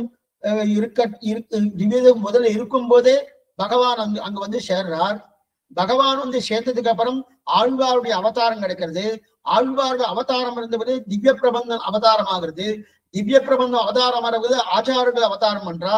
ஆச்சாரர்கள் அவதாரம் பண்ணும்போது அதுக்கப்புறம் வியாக்கியானங்கள் கிடைக்கிறது. இதுதான். அதனால அந்த திவ்ய தேசத்துக்கு ஏற்றம் தானே. அப்ப திவ்ய தேசம் சேர்ந்தவர் யாரு? முதல்ல பெருமாள் தானே. அதற்கு அடுத்து அந்த பெருமாளை பட்டு ஆசைப்பட்டு சேர்ந்து ஆடினார்கள் ஆழ்வார்கள். அதனால அந்த பிரபந்தத்தை அனுபவிக்க ஆழ்வார்கள் பிறந்தார்கள்வா, கடைசியா தான் வியாக்கியானமே வந்துட்டு. இது சொல்ல வந்தனா இதுதான் கிரமம். அப்ப முதல்ல திருநகரி, ஆழ்வார் திருநகரி, அது திருக்குறுகூர். அதுக்கப்புறம் அந்த திருக்குறுகூர் பெருமாள் ஆழ்வார். அப்ப அந்த திருக்குறுகூர் என்று சொல்லக்கூடிய அந்த திவ்ய தேசத்துக்கு ஏற்றம், அந்த திருநகரில ஆழ்வார் அவதாரம் பண்ணபடியாத அந்த ஆழ்வாருக்கும் ஏற்றம். சரி சுவாமி, திவ்ய தேசத்தால ஆழ்வாருக்கு ஏற்றமா, ஆழ்வாரால திவ்ய தேசத்துக்கு ஏற்றமா? திவ்ய தேசத்தால ஆழ்வாருக்கு ஏற்றம்னா திவ்ய தேசம் தானே முன்னாடி இருந்தது, அப்புறம் ஆழ்வார் வந்தார். அப்ப திவ்ய தேசத்தால் தான் ஆழ்வாருக்கு ஏற்றம்னா ரெண்டுமே சொல்லலாம். ஆழ்வாரால திவ்ய தேசம் ஏற்றம் பெற்றது, அதுவும் சொல்லலாம். திவ்ய தேசத்தாலே ஆழ்வார் ஏற்றம் பெற்றார், அதுவும் சொல்லலாம். அது என்னமா சுவாமி, அப்ப திவ்ய தேசம் பின்னாடி வந்துதா, ஆழ்வார் முன்னாடி வந்துட்டார்? இல்ல, திவ்ய தேசத்தை முன்னாடி இந்த பெருமாளே முன்னாடி இருக்கார், அதுக்கப்புறம் தான் ஆழ்வாரே வர்றார். பெருமாளுக்கு முன்னாடியே திவ்ய தேசம் இருக்கு. இருந்தாலும் அந்த திவ்ய தேசத்துக்கு ஒரு பெருமை, ஒரு வைபவம், இந்த வைபவம் கொடுக்கணும்னாலே இன்னார் அவதாரம் பண்ணார் என்கிற நிலை ஏற்பட்டாதான் அந்த திவ்ய தேசம் பிரபலம் அடைகிறது. சரி, அப்ப ஆழ்வாரால திவ்ய தேசத்துக்கு பெருமைன்னு சொல்லணும்னா இல்ல, திவ்ய தேசத்தால பெருமை உண்டு. இந்த திவ்ய தேசமா இருக்கிறபடியாலதான் ஆழ்வார்க்கு இந்த பெருமை வந்து தெரிவிக்கிறார். அப்படின்னா ஆழ்வார் பிறந்த என்ன இந்த இடத்துல பாருங்க, இப்ப திருக்குறுகூர்ல ஆழ்வார் அவதாரம் பண்ணானா இல்லை. ஆனா அது அவதாரத்தெல்லாம் அவதாரத்தையும் சொல்றோம். பக்கத்துல தாமிரவர்ணி நதிக்கு அந்த பக்கத்துல தான் அவர் அவதாரம் பண்ணார். அங்கிருந்து என்ன, நேர பொழுந்து நின்ற பிரானுடைய வாசஸ்தலமாக இருக்கக்கூடிய திருக்குறுகூர் அந்த திவ்ய தேசத்துக்கு வந்தார். ஆழ்வார் ஆசைப்பட்ட தினமும் பொழுந்தின்ற பிரானை சேவிக்கிறதுக்கு தான். அந்த இடத்துல ஒரு நித்தியவாசம் பண்ணலாமோ, பண்ண எங்க பார்த்தா இது உற்சவத்துல ஒரு நாள் அந்த இடத்துக்கு கேட்டார். அங்க ஏறி கண்ணன் எம்பெருமாவுடைய திருக்கோலத்தை ஆழ்வார் சமர்ப்பி ஆச்சரியமான திருவேணி, ஆச்சரியமான வைபவத்தோடு அங்கு அங்க சமர்ப்பிக்கிறார். அந்த திருக்கோலத்தை தவழ்ந்த கண்ணன் திருக்கோலம், அந்த திருக்கோலம் அவரே சின்னவரா இருப்பார் ஆழ்வாரே. அது தவழ்ந்த கண்ணன் அப்படியே தத்துவமா இருக்கும். ஆழ்வார் அப்படியே கண்ணன் என்ன கிருஷ்ணா தத்துவம் தானே ஆழ்வார், அதெல்லாம் தெரிவிக்கிறார் இல்லையா. அப்ப அந்த இடத்துல நித்தியவாசம் பண்ணிருக்கலாம் இல்லையா. அங்கிருந்து வந்துட்டார். எங்கிருந்து வந்தார், தான் எங்க பிறந்தாரோ பிறந்த இடத்துல இருந்து நேரா ஆழ்வார் திருநகருக்கு வந்து அங்கு பொழுந்தின்ற பிரான ஆஸ்தானத்தில் இருக்கார் இல்லையா. இதே போலதான் ஸ்ரீபெரும்புதூர்ல தான் சுவாமி எம்பெருமானார் அவதாரம் பண்ணார். அவர் அங்க இருந்தாரா, காஞ்சிபுரம் போய் அங்கிருந்து திருவரங்கத்துக்கு போயிட்டார். எம்பார் மதுரமங்கலத்துல தான் அவதாரம் பண்ணார். அவர் அங்க இருந்தாருன்னா அவர் அங்க இல்லையே, நேரா அவரும் திருவரங்கத்துக்கு தான் போனார். அதே போல கூரத்தாழ்வார் கூரத்துலதான் அவதாரம் பண்ணார். அவர் அங்க இருந்தார்னா அங்கிருந்து என்ன பண்ணி எல்லாரும் பிறந்தகமாக இருக்கக்கூடிய அதை விட்டுட்டு என்ன நினைச்சார், புகுந்தகமாக இருக்கக்கூடிய ரங்கராஜனுடைய திருவடி தாமரை, அந்த திருவடி தாமரைக்கு தான் வந்திருக்கா. ஏன்னா அடியார்களை பார்த்தா வந்து இந்த இப்படிப்பட்ட ஆழ்வார்களுக்கெல்லாம் பெருமாள் திருவடி, ஆச்சாரர்களுக்கும் பெருமாள் திருவடி. ஆனா நம்ம போல பக்தர்கள் அடியார்கள் இருக்கிற அவர்களெல்லாம் யார் சொன்னே, ராமானுஜனுடைய திருவடி, அதுதான் நமக்கு புரிஞ்சது. அப்ப ராமானுஜருக்கு பார்த்தால் நம்மாழ்வார் திருவடி. ஆனா அந்த நம்மாழ்வாருக்கு யாரு, ரங்கராஜனுடைய திருவடி தான் புகுந்த இடம். அப்ப புகுந்த இடத்துலதான் அநேகமா பெண்களுக்கு வைபவம். பிறந்த இடத்தை காட்டிலும் அப்படி இதை கொஞ்சம் ஜாக்கிரதையாக சொல்றேன், இன்னைக்கு நிறைய மாறுறது. சீதைக்கு புகுந்த இடத்திற்கு வந்தா தொடரணும் அயோத்திக்கு, அதுக்கப்புறம் பிறந்த இடம் போனாலும் சரித்திரமே இல்லை. சொல்றதையும் தன்னுடைய மாமனார் தான் பிரதானமா சொல்லுவா. அதுக்கப்புறம் இரண்டாம் பட்சமா தான் ஜனக மன்னனை சொல்லுவா. எதுக்கு சொல்ல வந்தேன்னா, அப்ப புகுந்த இடம் தானே பெண்களுக்கு வாழ்க்கைப்பட்டிருக்கும். அந்த புகுந்த இடத்துல ஒளி சேர்க்கணுமோனோ, அதனால்தான் பிறந்தது எங்கேயோ இருந்தாலும் புகுந்த இடம் எது, ஸ்ரீபெரும்புதூர் பிறந்த இடம், புகுந்த இடம் திருவரங்கம், அதுக்குதான் இவர் ஒளி சேர்த்தார். அதே போல பிறந்த இடம் கூரத்தாழ்வார், புகுந்த இடமா இருக்க திருவரங்கத்துக்கு தான் பிரகாசப்படுத்தினார். எம்பாரம் அதே போலதான். அதுல ஒரு விதிவிலக்கு உண்டு. ஸ்ரீவில்லிபுத்தூர் ஆண்டார் அவருக்கு என்ன பண்ணினா, அவருக்கு இது ஒத்து வரல. என்ன ஒத்து வரலன்னா எல்லாமே ஸ்ரீவில்லிபுத்தூர் தான். புகுந்த இடமே அதேதான். ஏன்னா இவர் அங்க போயிட்டார், வீட்டோட மாப்பிள்ள ஆயிட்டார். ரங்கநாதனே அங்க போயிட்டார், வீட்டோட மாப்பிள்ள ஆயிட்டார். இது சொல்ல வந்தன, இதை பராசர பட்டர் தெரிவிக்கிறார். என்ன தெரிவிக்கிறார் தெரியுமா? ஸ்ரீகுண ரத்னகோஷன் ஒரு ஆச்சரியமான கிரந்தம். அந்த கிரந்தத்துல தெரிவிக்கிறார், பிராட்டினி சமுத்திரத்துல பிறந்தே, எங்க க்ஷீரசாகர சமுத்திரம் திருப்பார்க்கடல பிராட்டியுடைய அவதாரம் அங்க பிறந்திருக்க. புகுந்த இடம் எது, பரமபதம். அங்க ஸ்ரீவைட்டம் போனியனும். ஆனா இப்ப என்ன தெரியுமா ஆயிடுச்சு, நீ திருப்பார்க்கடல அவதாரம் பண்ணி மேற்கொண்டு புகுந்த இடமாக இருக்கக்கூடிய பரமதம் போயிருந்தாலும் இப்ப இந்த பிறந்த இடம் திருப்பார்கடல நீ இல்ல, புகுந்த இடமாக இருக்கிற பரமதத்துல நீ இல்ல. ஏன் இல்லைன்னா என்ன சரிப்படுத்தணுமோ, நான் இவ்வளவு மோசமா இருக்கேன்னு பராசர பட்டர் தெரிவிக்கிறார். நான் இவ்வளவு மோசமா இருக்கணும்னோ, என்ன பார்க்கணுமோனோ, என்ன ரட்சிக்கணுமோனோ, என்ன ரட்சிக்கணுன்றதுக்காகவே நீ திருப்பார்க்களையும் விட்டாய், பரமத்தையும் விட்டாய். இப்ப ஸ்ரீரங்கத்திலிருந்து எனக்காக வந்து சேவை சாய்க்கிறானே சீகன ரத்ன கோஷத்தை ஜெயிக்கிறார். எதுக்கு சொல்ல வந்தேன்னா அதற்காக இறங்கி வந்தாயன்னு தெரிவிக்கிறாரே. எதுக்கு சொல்ல வந்தேன்னா கூற்றும் விதி என்று கூடுங்களோ தென்குறுகை பிரான் பாட்டென்னும் வேத பசுந்தமிழ் தன்னை. ஆக ஆழ்வார் திருநகரிலே ஆழ்வாருடைய அவதாரம் பிறந்தது வேறிடம், வந்து சேர்ந்தது எங்க பொழிந்தென்ற பிரான் திருவடி. என்ன காரணம்னா திருப்புலி ஆழ்வார் வந்து காத்துட்டு இருக்கார். திருப்புலி ஆழ்வார் வந்து காத்துட்டு இருக்கானோ, ஆழ்வார் அவதாரம் பண்றதுக்கு முன்னாடியே திருப்புலி ஆழ்வார் அங்க அவதாரம் பண்ணிட்டார். பொழிந்தென்ற பிரான் ஆஸ்தானத்துல இன்னைக்கு போறாலும் திருப்புலி மரம் சேவிக்கிறவனும் ஆழ்வாருடைய சன்னதி. அந்த சன்னதிக்கு கொஞ்சம் மேல போயாச்சுன்னா திருப்புலி ஆழ்வாருடைய இருக்காரு இல்லையா, காத்துட்டு இருக்காருனோ, இங்குதான் வரணும் நம்மாழ்வார்னு அந்த திருப்புலி ஆழ்வார் காத்து கொண்டிருந்தாரனோ. அப்ப குருகு திவ்ய தேசம் காத்துன்னு இருக்கு, அதனால் அங்க வந்து சேர்ந்தார். அப்ப பெருமாள் திவ்ய தேசத்தில் தேர்மா போலே ஆழ்வார் திருநகரில் சேர்ந்தார். ஆக தான் போய் சேர்ந்து அந்த ஊருக்கு ஒரு பெருமையை சேர்த்தார். அப்பனா என்ன அர்த்தம்? கூற்றும் விதி என்று கூடுங்களோ தென்குறுகை பிரான் பாட்டென்னும் வேத பசுந்தமிழ் தன்னை. அந்த ஊருக்கு ஒரு பெருமையை சேர்த்தாரியா, அதனால ஊருக்கு உபகாரம் பண்ணான்னு ஒரு அர்த்தம்.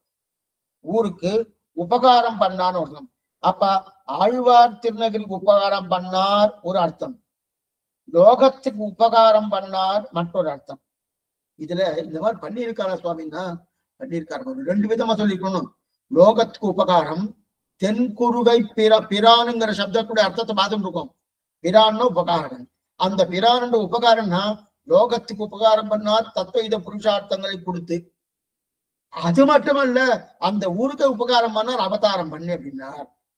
இந்த மாதிரி உண்டான்னா ஒண்ணு இல்லை. நாமே திருப்பானாழ்வாருடைய அமல்நாதிபரன் பாருங்கோ. அமலன் ஆதிப்பிரான் அடியார்கண்ணை ஆட்படுத்த விமலன் வெண்ணவர் போல் விரையார்படில் வேங்கடவன் நிமலன் நென்மலன் நீதிவானவன் நீல் மதிரரங்கத்தம்மா திரு கமலபாதம் வந்து என் கண்ணினுள் ஒக்கின்றதுன்னு தெரிவிக்கிறார் யார்? அமலன் ஆதிப்பிரான் இருக்கு இல்லையா, இங்க பிரான் இருக்கு இல்லையா, பிரான்னா என்ன இருக்கு? உபகாரம் பண்ணான்னு அர்த்தம்.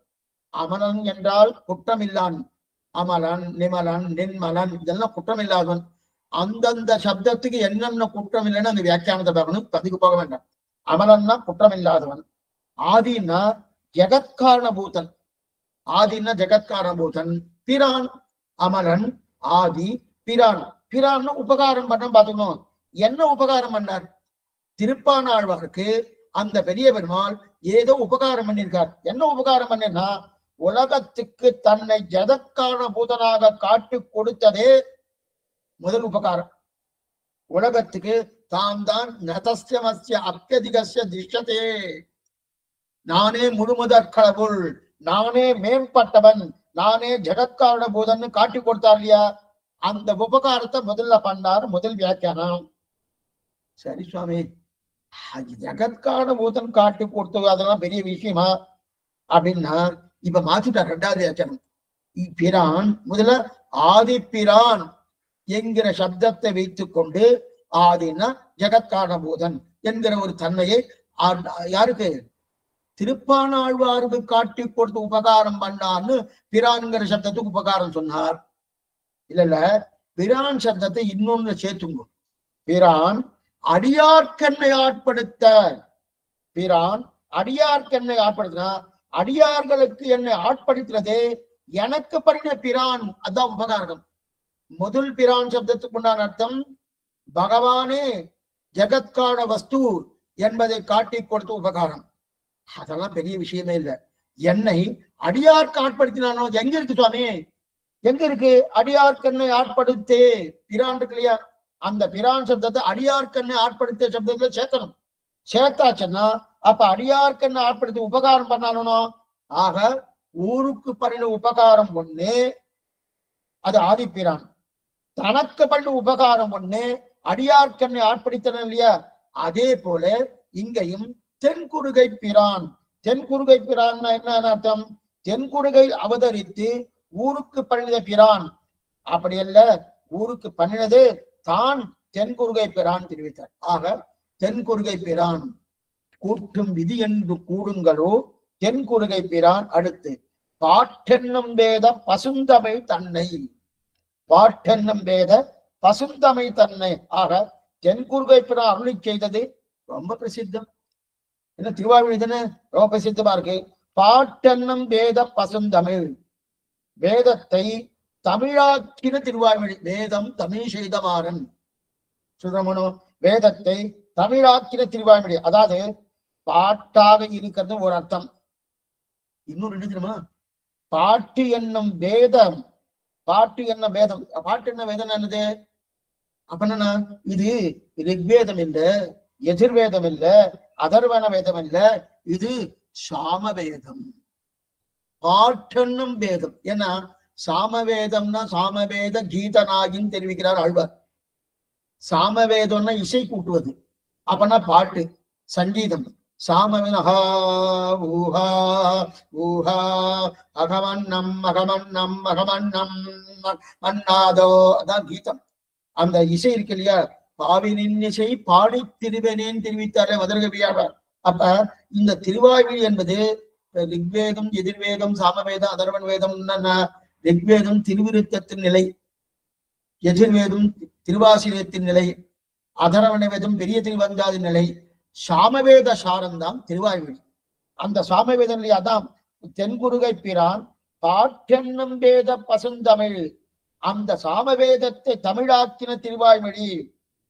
ஆழ்வாரை தெரிவிக்கிறாரு. பாட்டாய தமிழ் மாலை 1000 விபத்தும் கேட்டு அப்படின்னு தெரிவிக்கலையா? பாட்டாய தமிழ் மாலை ஆழ்வார் தானே சொன்னாரு.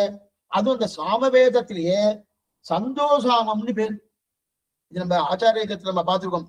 சந்தோஷாமம் சாமவேதத்துக்குள்ளே சந்தோஷாமம். சந்தோஷாமம் உத்தூங்கிற திருநாமத்தை சொல்கிறது. அது சூரிய மண்டல மத்தியவர்த்தி சரசிஜான விஷ்டகான்னு சொல்லி அது தெரிவிக்கிறது இருக்கட்டும். அப்படிப்பட்ட சந்தோஷாமம் இது அழகிய மனவாள பெருமாள் ஆச்சாரியத்துல தெரிவிக்கிறார் இல்லையா? அப்ப சாமவேதத்தின் உபனிஷத் சாந்தோக்கியம். அந்த சாந்தோக்கத்துக்கு சமமாக திருவாய்மொழியை நம்மாழ்வார் அனுகிரகித்தார். தெரியலையா? கூட்டும் விதி என்று கூடுங்களோ தென்குருகை பிரான் பாட்டென்னும் வேத பசுந்தமிழ். பசுந்தமிழ் தன்னை தன் பத்தி என்னும் வீட்டின் கண் வைத்த. தன் பத்தி. தன் பத்தினா பக்தி. பக்தினா பக்தி. பக்தினா என்ன சுவாமி பக்தி? இவங்களுக்கு கூட பக்தி இருக்கு சுவாமி, அவர் கூட பக்தி இருக்குன்னா அந்த பக்தியை சொல்ல. எம்பெருமானாவுடைய பக்தி, நம்மாழ்வாருடைய பக்தி என்ன சொல்றது? அவர்களுக்கெல்லாம் 3 விதமான பக்தி. பரபக்தி என்ன, பரஜானம் என்ன, பரமபக்தி என்ன அப்படின்னா அப்படின்னா சுவாமி பரபக்தின்னு என்ன, பரஜானம் என்ன, பரபக்தி என்ன? ஒண்ணுமே இல்லை. தமிழ்ல சொல்லணும்னா அரிகை, காண்கை, அடைகை. முதல்ல தெரிஞ்சுக்கணும், அதுக்கப்புறம் காணணும், அதுக்கப்புறம் அடையணும். அரிகை, காண்கை, அடைகை, இதுதான் பரபக்தி, பரஜான, பரமபக்தி. அப்பன்னா இத சரியா இதுல ஆச்சாரியக்காரர் எடுக்கிறார். ஞான தரிசன பிராப்தி. ஞான தரிசன பிராப்தி அப்படின்னா முதல்ல ஒரு விஷயத்த அந்த விஷயத்தோடு சேர்ந்து இருக்கக்கூடிய ஞானம் இருக்கே, இதுதான் அறிவு. இந்த அறிவுதான் அறிகைன்னு பேர். இந்த அறிவுதான் அறிவு. ஏன்னா அந்த விஷயத்தை தெரிஞ்சுக்கணும், தெரிஞ்சுட்டு அதோடு சேர்ந்து இருக்கணுமோ, இதுதான் அறிவு. இந்த அறிவுதான் அறிகைன்னு பேர். இது முதல் நிலை. அதுக்கப்புறம் 2வது என்னன்னா காண்கை. என்னன்னா காண்கை என்னன்னா அவரோட சேர்ந்தமனோ. சேர்ந்தா வாழ்வது, சேராமல் போனா முடிஞ்சு போவது. சேர்ந்தா வாழ்வது, சேராமல் போனா முடிஞ்சு போவது. இது இது காண்கை தரிசனம்னு பேரு. அப்ப முதல்ல சொன்னது பரபக்தி. பரபக்தினா என்னது? ஒரு விஷயத்தோடு சேர்ந்து இருந்து இருக்கக்கூடிய ஞானம், அந்த அறிவு இருக்கு இல்லையா? அந்த அறிவுதான் பரபக்தி. அடுத்து பரஜானம் என்பது அந்த அறிவாக இருக்கக்கூடிய அந்த பகவானை காண்பது. காண்பது மட்டுமல்ல, கண்டு சேர்ந்து வாழ்வது, சேர்ந்து வாழாமல் போனால் முடிவது. இது 2வது நிலை. இதுதான் பரஜானம்னு பேரு. இதைத்தான் காண்கை தரிசனம்னு சொல்லுவார். அதுக்கப்புறம் மூணாவது நிலை சேரல சுவாமி முடிஞ்ச பிறகு ஒரே போச்சு. சேரலன்னா முடிஞ்ச போறது இல்லையா, இதுதான் பரபக்தி மூன்றாவது நிலை. இப்ப என்ன பாருங்க, இப்ப கிடைக்கணும் இல்லைன்னா பிராணம் போயிடும். இப்பயே வேணும் சுவாமி, இல்லைன்னா பிராணம் போயிடும் இல்லையா, அந்த நிலைதான் கடைசி நிலை. அதான் கடைசி நிலை அவஸ்தைன்னு. இப்படிப்பட்ட நிலை இருக்கு இல்லையா, இதுதான் நம்மாழ்வாருடைய பரபக்தி பரஜான பரபக்தி. பரபக்தி பரஜான பர இந்த நிலை எப்படி தெரியுமா ஆழ்வாருக்கு வருது? திருவிருத்தம் திருவாசிரியம் பெரிய திருவந்தாதி திருவாய்மொழி. திருவாய்மொழி 9ஆம் 10 8ஆம் திருவாய்மொழி வரைக்கும் பரபக்தி. திருவாய்மொழி 10ஆம் 10 9ஆம் 8ஆம் திருவாய் 10ஆம் 10 9ஆம் திருவாய், அதாவது திருவிருத்தம் திருவாசிரியம் பெரிய திருவந்தாதி திருவாய்மொழி 4 பிரபந்தம். இந்த 4வது பிரபந்தம் பண்றச்சே அதுல 10ஆம் 10 8ஆம் திருவாய்மொழி. என்ன 8ஆம் திருவாய்மொழி? செல்வ திருமாலிரும் சோழமலை என்பேன் என்ன திருமால் வந்து என் நெஞ்சிலே உட்கார்ந்தான். அது வரைக்கும் ஆழ்வார்க்கு இருக்கக்கூடிய பக்தி பரபக்தி. அதுக்கப்புறம் 10ஆம் 10 9ஆம் திருவாய்மொழி சூழ் வீசும் பணிவுகள் தூரியம் முழக்கின ஆழ்கடல் அலதிரை கையெடுத்தாடின 7 பொருளும் வளமேந்தி என் அப்பன் வாழ்வுகள் நாடன் தமரை கண்டு கொண்ட இந்த பாசனையிலேயே 10ஆம் 10 9ஆம் திருவாய்மொழி அர்ச்சராதி மார்க்கத்தை பூர்ணமா தெரிவிக்கிற அதே பரஜானன்னு பேரு, காண்கைன்னு பேரு. அதுக்கப்புறம் பரமபக்தி நிலை தான் 10ஆம் 10 10ஆம் நிலை முனியே நான்முகனே வெட்கண்ணா பார்த்திருக்கிற இல்லையா, அதைத்தான் இப்படிப்பட்ட நிலையம் தெரிகிறது. எப்படிப்பட்ட நம்மாழ்வார் பாடினத வேத பசுந்தமிழ் தன்னை, வேத பசுந்தமிழ் தன்னை தென்குருகூர் பிரான் பாட்டென்னும் வேத பசுந்தமிழ் தன்னை. வேத பசுந்தமிழ் தன்னை இந்த வேத பசுந்தமிழ் நம்மாழ்வார் அனுகிரகித்தாரணும். இப்ப ராமானுஜர் அது சேர்க்கிறார். என்னன்னு சேர்க்கிறார்னா, ஒரு நிமிஷம், ராமானுஜர் அதை சேர்க்கிறார். ஒரு நிமிஷம்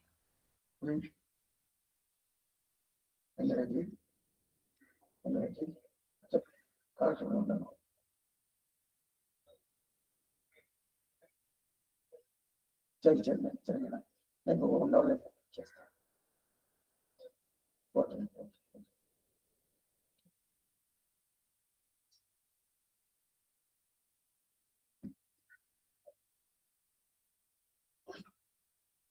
பாட்டென்னும் வேத பசுந்தமிழ் தன்னைன்னு தெரிவிக்கிறார் இல்லையா, பாட்டென்னும் வேத பசுந்தமிழ். அப்படிப்பட்ட பசுந்தமிழா இருக்க ஒரு திருவாய்மொழிய எம்பெருமானார் ஒரு நிமிஷம் மறந்தார் வச்சுக்கேன். அப்பனா பரபக்தி பரஜான பரபக்தி சசை இருக்கணும். அப்பனா அதை விட்டு பிரிந்தால், அதாவது ஒரு வினாடியாவது திருவாய்மொழிய ஸ்மரணம் பண்ணாம ஒரு அதை பத்தி நினைக்காம விட்டுட்டான்னு வச்ச கல்ப கோட்டி காலம் போறா போல இருக்கான். நம்ம எப்பவுமே திருவாய்மொழி செழிச்சுட்டே இருக்குமா? ஒண்ணும் கிடையாது. இது எம்பெருமானுடைய திருமஞ்சன கட்டியமும் உண்டு. நீங்க சிவர் முதல் போன இதுலயும் மேல்கோட்டையிலும் உண்டு. அங்க செவிப்பா, அங்க செவிக்கட்டு அது ஒரு சப்தம் வரும். அதிவிசுரபாவ கர்ப்பமானது ஒரு வார்த்தை சொல்ல தொடங்கி துடிப்பது போல் விளங்குகின்ற திருப்பவலங்கலம்னு அவருடைய திருமேனி வர்ணனை இருக்கணும். அந்த திருமேனி வர்ணனை வந்து வடிவடகுன்னு பேரு. அது திருமஞ்சன கட்டியம்னு சொல்லுவா. அதுல இந்த சப்தம் வரும். அதிவிசுரபாவ கர்ப்பமானது ஒரு வார்த்தை சொல்ல தொடங்கி துடிப்பது போல் விளங்குகின்ற திருப்பவலங்கலம் அப்படின்னு. இந்த திருப்பவனம் எப்படி துடிச்சுட்டே இருக்குமா? எம்பெருமாவுடைய திருப்பவனம் என்ன துடிக்குன்னா, நாமெல்லாம் யாராவது வெய்யறதுக்காக பண்ணுவோம், இல்ல ஏதோ ஒன்று பண்ணிட்டு இருப்போம். ஆனா அவருடைய ஜப்தவியம் குரு பரம்பரையம் துவயம்னு சொல்றாளையா, அது துடிச்சுட்டே இருக்கும். அது மட்டும் இல்ல, திருவாய்மொழி எப்பவும் உள்ளுக்குள்ள போயிட்டே இருக்குமா. திருவாய்மொழி எப்பவும் உள்ளுக்குள்ள போயிட்டே இருக்குமா. அது என்னமா சுவாமி, அது உள்ளுக்குள்ள போயிட்டு இருக்குமா? உள்ளுக்குள்ள போயிட்டே இருக்கும். இதுக்குன்னு ஒரு ஐதீகமே இருக்கு. ஐதீகமே இட்டுருக்கா. என்ன ஐதீகம்னா, ராத்திரி ஆயிடுச்சுன்னா எம்பெருமானார் சாப்பிட்டு முடிச்சதுக்கு அப்புறம் அப்படி நடைப்பயிற்சி பண்ணுவார். 8 கட்டு அந்த எம்பெருமானுடைய அரிய சொல்லி திருவரங்கத்துல அந்த மடத்துல 8 கட்டு இது தூரம் இல்லையா, அவ்வளவுதான் நடைபயிற்சி போயிட்டு இருப்பார். போயிட்டு இருக்க விரும்ப போக மாட்டார். ஒன்னு பாசுரத்தை மனசுல அனுசந்தானம் பண்ணிட்டே போவார். பாசுரத்தை மனசுல அனுசந்தானம் பண்ணிட்டே போவார். அனுசந்தானம் பண்ணே போயிருச்சு கச்சே. அப்போ ஒரு பாசுரம் அனுசந்தானம் போயிட்டு இருக்கும்போது நடுவுல திரும்பிட்டார். நடுவுல திரும்பினதுக்கு அப்புறம் அப்ப எம்பார் கேட்கிறார், ஓ இந்த பாசுரம் அனுசந்தானம் பண்ணிட்டு தெரியல, அதனால திரும்பிட்டேன் கேட்டார். ஆமா அப்படின்னு எப்படி கண்டுபிடிச்சார்? அப்பனா திருவாய்மொழி அனுசந்தானம் பண்ணிருக்கார். திருவாய்மொழி பூர்த்தியா மடித்தேன் பிடி என்ன பாசுரம் அதையும் சொல்லிடுறேன். பிடித்தேன் பிறவி கெடுத்தேன் பிணிசாரேன் மடித்தேன் மன வாழ்க்கையில் நிற்பது ஓர் மாயையை கொடிக்கோபுர மாடங்கள் திருப்பேரான் அடிச்சேர்வது எனக்கு இனிதாயினவாரே அப்படின்னு பாசுரம். ஆச்சரியமானம் திருப்பேநகர் பாசுரத்துல இது வருது 10ஆம் பத்துல. அதுல என்ன தெரிவிக்கார்? பிடித்தேன் பிறவி. இந்த பாசுரத்தை அனுசந்தானம் மைண்ட போயிருக்கார். ராத்திரி நடைபயிற்சி பண்ணும் போதும் பாசுரம் அனுசந்தானம் இருக்கும். அனுசந்தானம் பண்ணிட்டே போயிருக்கே அந்த கோடி வரைக்கும் போயிட்டு திரும்பி வரணும். அந்த நடைபயிற்சி எதுனா அந்த கோடிக்கு போயிட்டு திரும்பி வரணும். ஆனா இந்த பாசுரம் வரும்போது நடுவுலயே திரும்பிட்டார். திரும்பி இவர் என்ன பாசுரம் மனசு கொள்ள ஓடுறதுன்னு நமக்கு தெரியுமானா தெரியாது. படி என்ன நினைச்சுன்னு சொல்றேன்னு உங்களுக்கு தெரியுமானா சொன்னதுக்கு அப்புறம் இந்த சப்தம் புரியுமே தவிர உள்ளுக்குள்ள என்ன இருக்குன்னு உங்களுக்கு தெரியாது. அதே போல எம்பெருமாடி திருவுள்ளத்துக்குள்ள எந்த 4000 பாசனம் இருக்கு. அந்த 4000 பாசனத்துக்குள்ள இந்த பிரபந்தம் தான் சேவிக்கிறாரா? இப்படிப்பட்ட நிலையில இந்த பிரபந்தத்துக்குள்ள இந்த 10 தான் சேவிக்கிறாரா? அந்த 10க்குள்ள இந்த பாசனம் தான் சேவிக்கிறாரா? தெரியாது, நமக்கு தெரியாது. ஆனா இவர் நடுவுல திரும்பின உடனே எம்பார் கேட்கிறாரு, பிடித்தேன் பிணவி கிடைத்தேன் பிடிசாரேன் மடித்தேன் மட வாழ்க்கையில் நிற்பதோர் மாயை, அந்த பாசுரம் அனுசந்தானம் ஆயின்னு இருக்காரு. ஆமான். இப்ப இந்த பாசுரத்தை அனுசந்தானம் பண்ணார் என்று சொல்லக்கூடிய எம்பாருடைய வைபவத்தை சொல்றதா?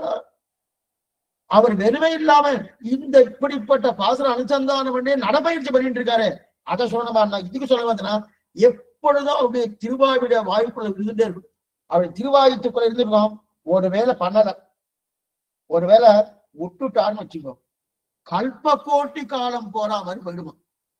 திருவாயுமொழி ஒரு நிமிஷம் அவர் சொல்லலைன்னாலே கல்ப காலம் போறா மாதிரி போயிடுமா. இது சுக்கராச்சாரியர் தெரிவிக்கிறார் பாகவதத்துல. நம்ம சமீபத்துல பார்த்துருக்கோம். சுக்கராச்சாரியர் தெரிவிக்கிறார்னா, ஒரு வினாடி பொழுது அந்த கோபிகைகள்லாம் இருக்கா இல்லையா, அந்த கோபிகைகள்லாம் கண்ணனை சேவிக்கலன்னு வச்சுக்கேன். கண்ணனை சேவிக்கலன்னா அந்த கண்ணன்னா கண்ணுடைய திருமேனி இல்ல, கண்ணனுடைய திருக்குழற்கட்டை, அவனுடைய திருமுடி இருக்கணும். அந்த திருமுடியை சேவிக்கணுமா? அந்த திருமுடி அவ்வளவு அழகா இருக்குமா. ஏன்னா யசோதையாரே வாரி விட்ட குடல். ஆழ்வாரே தெரிவிக்கிறார், மைவண்ணன் அரும் குஞ்சி குடல் பின்தாக மகளம் சேர்ப்பட இருபாடி இலங்கியாளன் திருநெடுந்தாண்டகத்தில் தெரிவிக்கிறார் திருவங்கியாழ்வார். மைவண்ணன் அரும் குஞ்சி நம்மாழ்வார் அன்றுமாயன் குடல் அப்படின்னு நம்மாழ்வார் தெரிவிக்கிறாரியா. அப்ப அப்படிப்பட்ட அந்த குடற்கட்டை இருக்கணும் அந்த திருக்குறள். அந்த திருக்குறளை பார்க்காம போயிட்டேன்னா ஒரு வினாடி பொழுது ஒரு ஊழிக்காலமாக போகிறதேன்னு சுக்கராச்சாரியர் தெரிவிக்கிறார், பாகவதர் தெரிவிக்கிறார். அதே போல எது பற்றி? கண்ணன் திருமேனி அல்ல, கண்ணனுடைய திருவடி அல்ல, கண்ணனுடைய திருக்குறள். அந்த திருக்குறளை சொன்னாரணும். அதை பார்க்கலனால ஒரு ஊழிக்க ஒரு பகல் 1000 ஊழியாளோ அப்படின்னு போறதனும். அதே போல இப்ப அந்த குரலை பத்தி தானே திருவாழ்வு பாடி இருக்கு. அன்று மாயன் குரல் பாடி இருக்கணும். அப்ப ஒரு வினாடி மறந்தாலும் அப்பனா என்ன? கல்ப கோட்டி காலம், எத்தனையோ கோட்டி காலம் எத்தனையுமே பண்ண கடவதான ஒரு நிலை இருக்கு இல்லையா, அதுதான் பரபக்தி நிலை. அப்படிப்பட்ட பரபக்தி நிலை, அதைத்தான் தன் பக்தி என்னும் வீட்டின் கண் வைத்தேன் தெரிவிக்கிறார். தன் பக்தி, தன் பக்தினா இது நம்ம பக்தி இல்ல, நமக்கெல்லாம் பக்தி இல்ல அந்த மாதிரி இருக்குமான இருக்காது. இது ராமானுஜருடைய பக்தி. அந்த ராமானுஜருடைய பக்தி எப்படின்னா, திருவாய்மொழியை ஒரு வினாடி கூட அந்த ஸ்மரணம் இல்லாம போயிடுதுன்னா ஒரு பகல் 1000 ஊழியாரோ மாதிரி இருக்கான் அவருக்கு. நமக்கெல்லாம் என்ன சுவாமி, திருவாய்மொழி பிரிஞ்ச உடனே அடுத்து இன்னொரு 1/2 மணி நேரம் ஆயிடுச்சுன்னா கிளம்பி போயிட்டே இருக்கும். அடைய அப்படிதான் பண்றேன், போயிட்டே இருக்க போறோம் இல்லையா. ஆனா அவருக்கு ஒரு கல்ப கோடி போனா போல இருக்கலாம். அதனால்தான் நம்ம பக்தி ஒண்ணும் இல்லை, இது நம் பக்தி. ஆனா தன் பக்தி என்று சொல்லக்கூடிய எம்பெருமானார் பக்தி அப்படின்னா அதுதான் பரபக்தி. அதைத்தான் பண்ணா இதெல்லாம் சாதாரணமான சாமானியமான பக்தி இல்லை. அதனால்தான் தன் பக்தி என்னும் பக்தின்னு சொல்லிட்டாலே போறோம். ஏன் தன் பக்தினா நம்ம பக்தி இல்ல, மிச்ச பேருடைய பக்தி இல்ல, இது தன் பக்தி ராமானுஜ பக்தி. அப்படின்னா ஒரு வினாடி பிறந்தாலும் உயிர் தரிக்காது. பரபக்தி பரஜான பரமபக்தி தசையில் இருக்கிறா இல்லையா, அதையெல்லாம் பார்த்த பிறகுதான் ராமானுஜருக்கு என்ன சொல்றேன்னா, ஒரு 15-20 வருஷத்துக்கு முன்னாடி இதெல்லாம் சில விஷமிகள்னா யாரு? யாரோ நாஸ்திகால் இல்லை. அதை கொஞ்சம் வருத்தப்பட்டு தான் சொல்லிட்டு இருக்கேன். ராமானுஜருக்கு திருவாய்மொழி தெரியுமான்னு கேட்கிறான். ராமானுஜருக்கு திருவாய்மொழி தெரியுமா? அவருக்கு தமிழே தெரியாது சுவாமி. ஏன்னா அவர் தமிழ கிரந்தங்களே பண்ணலையே. அவர் பண்ணிட கிரந்தங்கள்லாம் சம்ஸ்கிருதத்துல இருக்கு, தமிழே பண்ணலையே. அவருக்கு திருவாய்மொழியே தெரியாது. இந்த மாதிரி விஷமிகள் கேட்கிறார். அவளுக்கு இந்த வியாக்கியானத்தை வாசிக்கணும். பொன்னரங்கமென்னில் மயனே, அது மட்டும் இல்ல, வான்திகழும் சோலை மதிரரங்கர் வன்புகள் மேல் ஆன்ற தமிழ் மரகலாயிரமும் ஈந்த முதல்தாய் சடகோபன் வைம்பால் வளர்த்த இதத்தாய் ராமானுஜன். அந்த திருவாய்மொழியை வளர்த்து கொடுத்தவரே யாருன்னா சுவாமி ராமானுஜர். பெற்றுட்டார் நம்மாழ்வார். பெற்றது பிரயோஜனம் இல்லை, பெற்றதுக்கு அப்புறம் வளர்க்கணுமோனும். அந்த வளர்த்தது யாரு? திருவாய்மொழிக்கு இன்னைக்கு 5 வியாக்கியானங்கள், 5 மகனியர்கள் இன்னைக்கு பிரதானமா இருக்கா இல்லையா? திருக்குறுகை பிரான் பிள்ளான், நஞ்சியர், பெரியவாச்சான் பிள்ளை, வடக்கு திருவீதி பிள்ளையால் எழுதப்பட்டது நம்பினுடைய ஈடு வியாக்கியானம், அதுக்கப்புறம் வாதிகேசரி அழகிய மணவாளஜியர். இவர் 5 பெருத்த வியாக்கியானங்கள் வருவதற்கு பிரதானமே வித்திட்டவர் யாருன்னா சுவாமி ராமானுஜர் திருவடி பலம்தான். அத்தனை தூரம் இருக்கு இல்லையா? அவருக்கு தெரியுமா தெரியாத சுவாமி? திருவாய்மொழி தெரியாது தேவையற்ற விசாரம் பண்ணிட்டு இருக்கா. எதுக்கு சொல்ல வந்தேன்னா, அப்ப ஒரு நாழிப்பொழுது பிரிந்தா தனக்கு பிராணமே இல்லைன்னு நினைக்கிறா இல்லையா? அப்படிப்பட்ட நிலை. ஏன்னா இதெல்லாம் திருவரங்கத்துல என்ன தெரிவிக்கிறார்? பாட்டென்னும் வேத பசுந்தமிழ் தன்னை தன் பத்தி என்னும் வீட்டின் தன் வைத்தன் தெரிவிக்கிறார் இல்லையா? இப்ப நாம ராமானுஜரை பிரத்யட்சமா சேவிச்சது கிடையாது. சரி, பின்னாடி வியாக்கியானம் பண்ணின இந்த நமக்கு இப்ப நம்ம வியாக்கியானரு நம்ம ஜீயர், அந்த ஜீயருடைய வியாக்கியானத்தை நம்ம அந்த வியாக்கியானம் பண்ண ஜீயருக்காவது நமக்கு ஏதாவது பண்ணிருக்குமானா அதுவும் கிடையாது. அப்படி அவரும் பார்த்தது கிடையாது. ஆனா திருவரங்கத்தோட பிரத்யட்சமா அவர் திருமையை சேவிச்சவர். அவருக்கு தான் எம்பெருமானோடைய நிலை என்ன, அவர் திருவாய்மொழி விஷயத்துல எப்படி இருக்காருன்னா அவரே பண்ணியிருக்கார் பாருங்க. இதுக்கு சொல்ல வந்தேன்னா, நேரே ராமானுடைய திருவடியை தொழுது நித்தியம் நித்திய காரியம் எம்பெருமானாருக்கு என்னன்னு நன்னா தெரிஞ்சவர்கள். மற்ற பேர் சொன்னாலும் நம்ம நம்ப வேண்டிய அவசியம் இல்லை. ஆனா அவரே சொல்றாருன்னா இதுக்கு சொல்லணும்னா, அப்ப மற்ற பேருடைய பக்திக்கும் ராமாவுடைய பக்திக்கும் இவ்வளவு வாசி. அப்பன்னா என்ன அர்த்தம்? இப்ப இது நம்முடைய பக்தின்னு ஒண்ணுமே இல்லை. ஆனா ராமானுடைய பக்தி இந்த தன் பக்தி என்னும், அதான் ஏன் பக்தின்னு போட்டா போறோம், தன் பக்தின்னு போட்டதுக்கு காரணம் இதுதான். அந்த ஸ்மரணம் இல்லைன்னாலே அவருக்கு பிராணமே தெரிக்காது. அப்ப நண்பர்கள பக்தின்னு என்ன சுவாமி? பக்திஷ்ய ஞான விசேஷம் தெரியாது. ஞானம் பரிபக்குவமான முதிர்ந்த நிலை அடைந்தால்தான் பக்தி. என்ன பண்ணுறோம்? ஞானம் கனிந்து நலம் கொண்டு மேல வரப்போறது. நாள்தோறும் நைபவர்க்கு வானம் கொடுப்பது மாதவன். ஞானம் கனிந்து முன்னேறணும்னா அது முதிர்ந்தாதான் பக்தி. இதுதான் உண்மையே. ஆனா இப்ப நமக்கு ஏதோ ஒரு ஞானம் இருக்குன்னு வச்சுக்கோ, சும்மா சொல்லிக்கலாம். இப்போ ஒரு எக்ஸாம்பிள் சொல்றேன். நமக்கு ஏதோ ஒரு ஞானம் இருக்கு. ஞானம் இருக்கா சுவாமி? ஞானம் இல்லைன்னா காலட்சேபம் வரமாட்டோமே. காலட்சேபம் கேட்கிறோம், காலட்சேபம் சொல்றோம். அப்ப ஞானம் இருக்கு. அப்ப ஞானம் இருக்குன்னு வச்சுக்கோ. அந்த இருக்கக்கூடிய ஞானம் என்ன? பெருமாளை செவிக்கிறோம், உற்சவங்களுக்கு செவிக்கிறோம், யாத்திரை போறோம், இந்தந்த காலட்சேபத்தை பண்றோம். ஏதோ நமக்கு புரிஞ்ச அளவுக்கு இந்தந்த காலட்சேபம் இந்தந்த வியாக்கியானத்தை வைத்துக்கொண்டு ஏதோ நம்ம அளவுக்கு ஒரு புரிஞ்சுக்கிறோம் போனோம். இப்ப இந்த ஞானம் நம்ம கிட்ட இருக்கிற காலத்துல கொஞ்சமா நான் கொஞ்சம் அந்த ஞானம் முதிர்ச்சி அடையணும் போனோம். அப்ப ஏதோ சிறிதளவு ஞானம் இருக்கு, அந்த ஞானம் முதிர்ச்சி அடையணும் போனோம். முதிர்ச்சி அடைந்தா என்னாகும்? அதுதான் பக்தியா பெருகிறது. ஞானம் முதிர முதிர, கொஞ்சம் நல்லா கேட்டுங்க, ஞானம் முதிர முதிர முதிர பக்தியா பெருகிறது. அப்ப ஞானம் மாறி கலக்கமான நிலை பக்திக்கு வருது. என்ன பண்ணுங்க? ஞானம் மாறி கலங்கணும், தெரியக்கூடாது. அப்புறம் கலங்கனம் போனோம். அந்த கலங்கனமான நிலை வந்ததான் பக்தி வருது. ஞானமே கலங்கன நிலைக்கு போயிட்டாதான் பக்தி. ஞானமே கலங்கிற நிலைக்கு போகணும். அந்த கலங்கிற நிலைக்கு போயினாதான் பக்தி. அப்பன்னா நமக்கு இருக்கக்கூடிய ஞானம் என்ன? சின்ன ஞானம். அந்த சின்ன ஞானத்தை அப்படியே கபலீகரம் பண்ணணும். கபலீகரம் பண்ணணும். எது? பக்தி. அப்ப பக்தின்னு வந்துட்டா அதற்கு மேல ஞானத்தோடு நினைக்க விடாது. ஏன்னா இந்த இடத்துல பாருங்க, பக்தி வந்துட்டு வச்சுக்கேன், அதுக்கப்புறம் ஞானம் எல்லாம் பார்க்க முடியாது. பக்தி வந்துட்டுனா பகவான் நான் தான் ரட்சிக்கணும்னு தோணும், பகவானுக்கு நான் தான் எல்லா கைங்கரையும் பண்ணணும்னு தோணும், அவரை நான் தான் ரட்சிக்கணும்னு தோணும். இதெல்லாம் வந்து பக்தி நிலை. ஞானம்னா என்னன்னா அப்படி அப்படி நின்றுட்டு அவர் சாஸ்திரம் சொல்லியிருக்கு, அவர் தான் எனக்கு, அவர் தான் நான் ரட்சிக்கணும், அவர் தான் எல்லாம் பண்ணணும், இப்படி ஒரு கைங்கரையும் பண்ண மாட்டோம். பக்தி வந்து விட்டோம்னா நான் தானே எல்லாம் பண்ணணும் வந்துட்டு இல்லையா, அந்த நிலைக்கு வந்துடுறோம். அது பக்தியுடைய நிலை. அப்பனா அந்த ஞானத்தை அப்படியே விழுங்கணும். எது விழுங்கணும்? பக்தி வந்து அந்த பக்தி விழுங்கணும். அப்ப ஞானம் எவ்வளவு இருக்கோ அதுக்கு தகுந்தா போல பக்தி விழுங்கும்.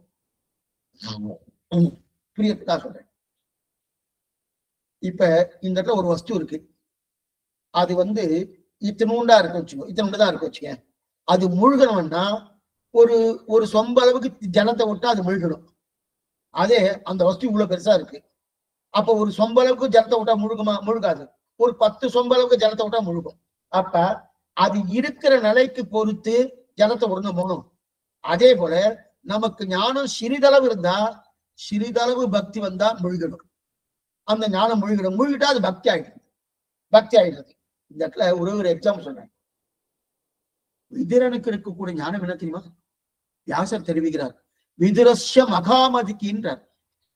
விதிரஸ்ய மகாமதிக்கு, மகாமதி படைத்தவன் விதிரன் சொல்றார். அப்ப என்னன்னா அவருடைய ஞானம் இருக்கணும். அந்த ஞானத்தை, அந்த மகாமதின்றது ஞானம், அந்த மதியை கபலீகரம் பண்றது எது? பக்தி. அந்த கபலீகரம் பண்ற அளவுக்கு பிரேமமான பக்தி விதுரனிடத்துல குடிகொண்டது. புரியுதா?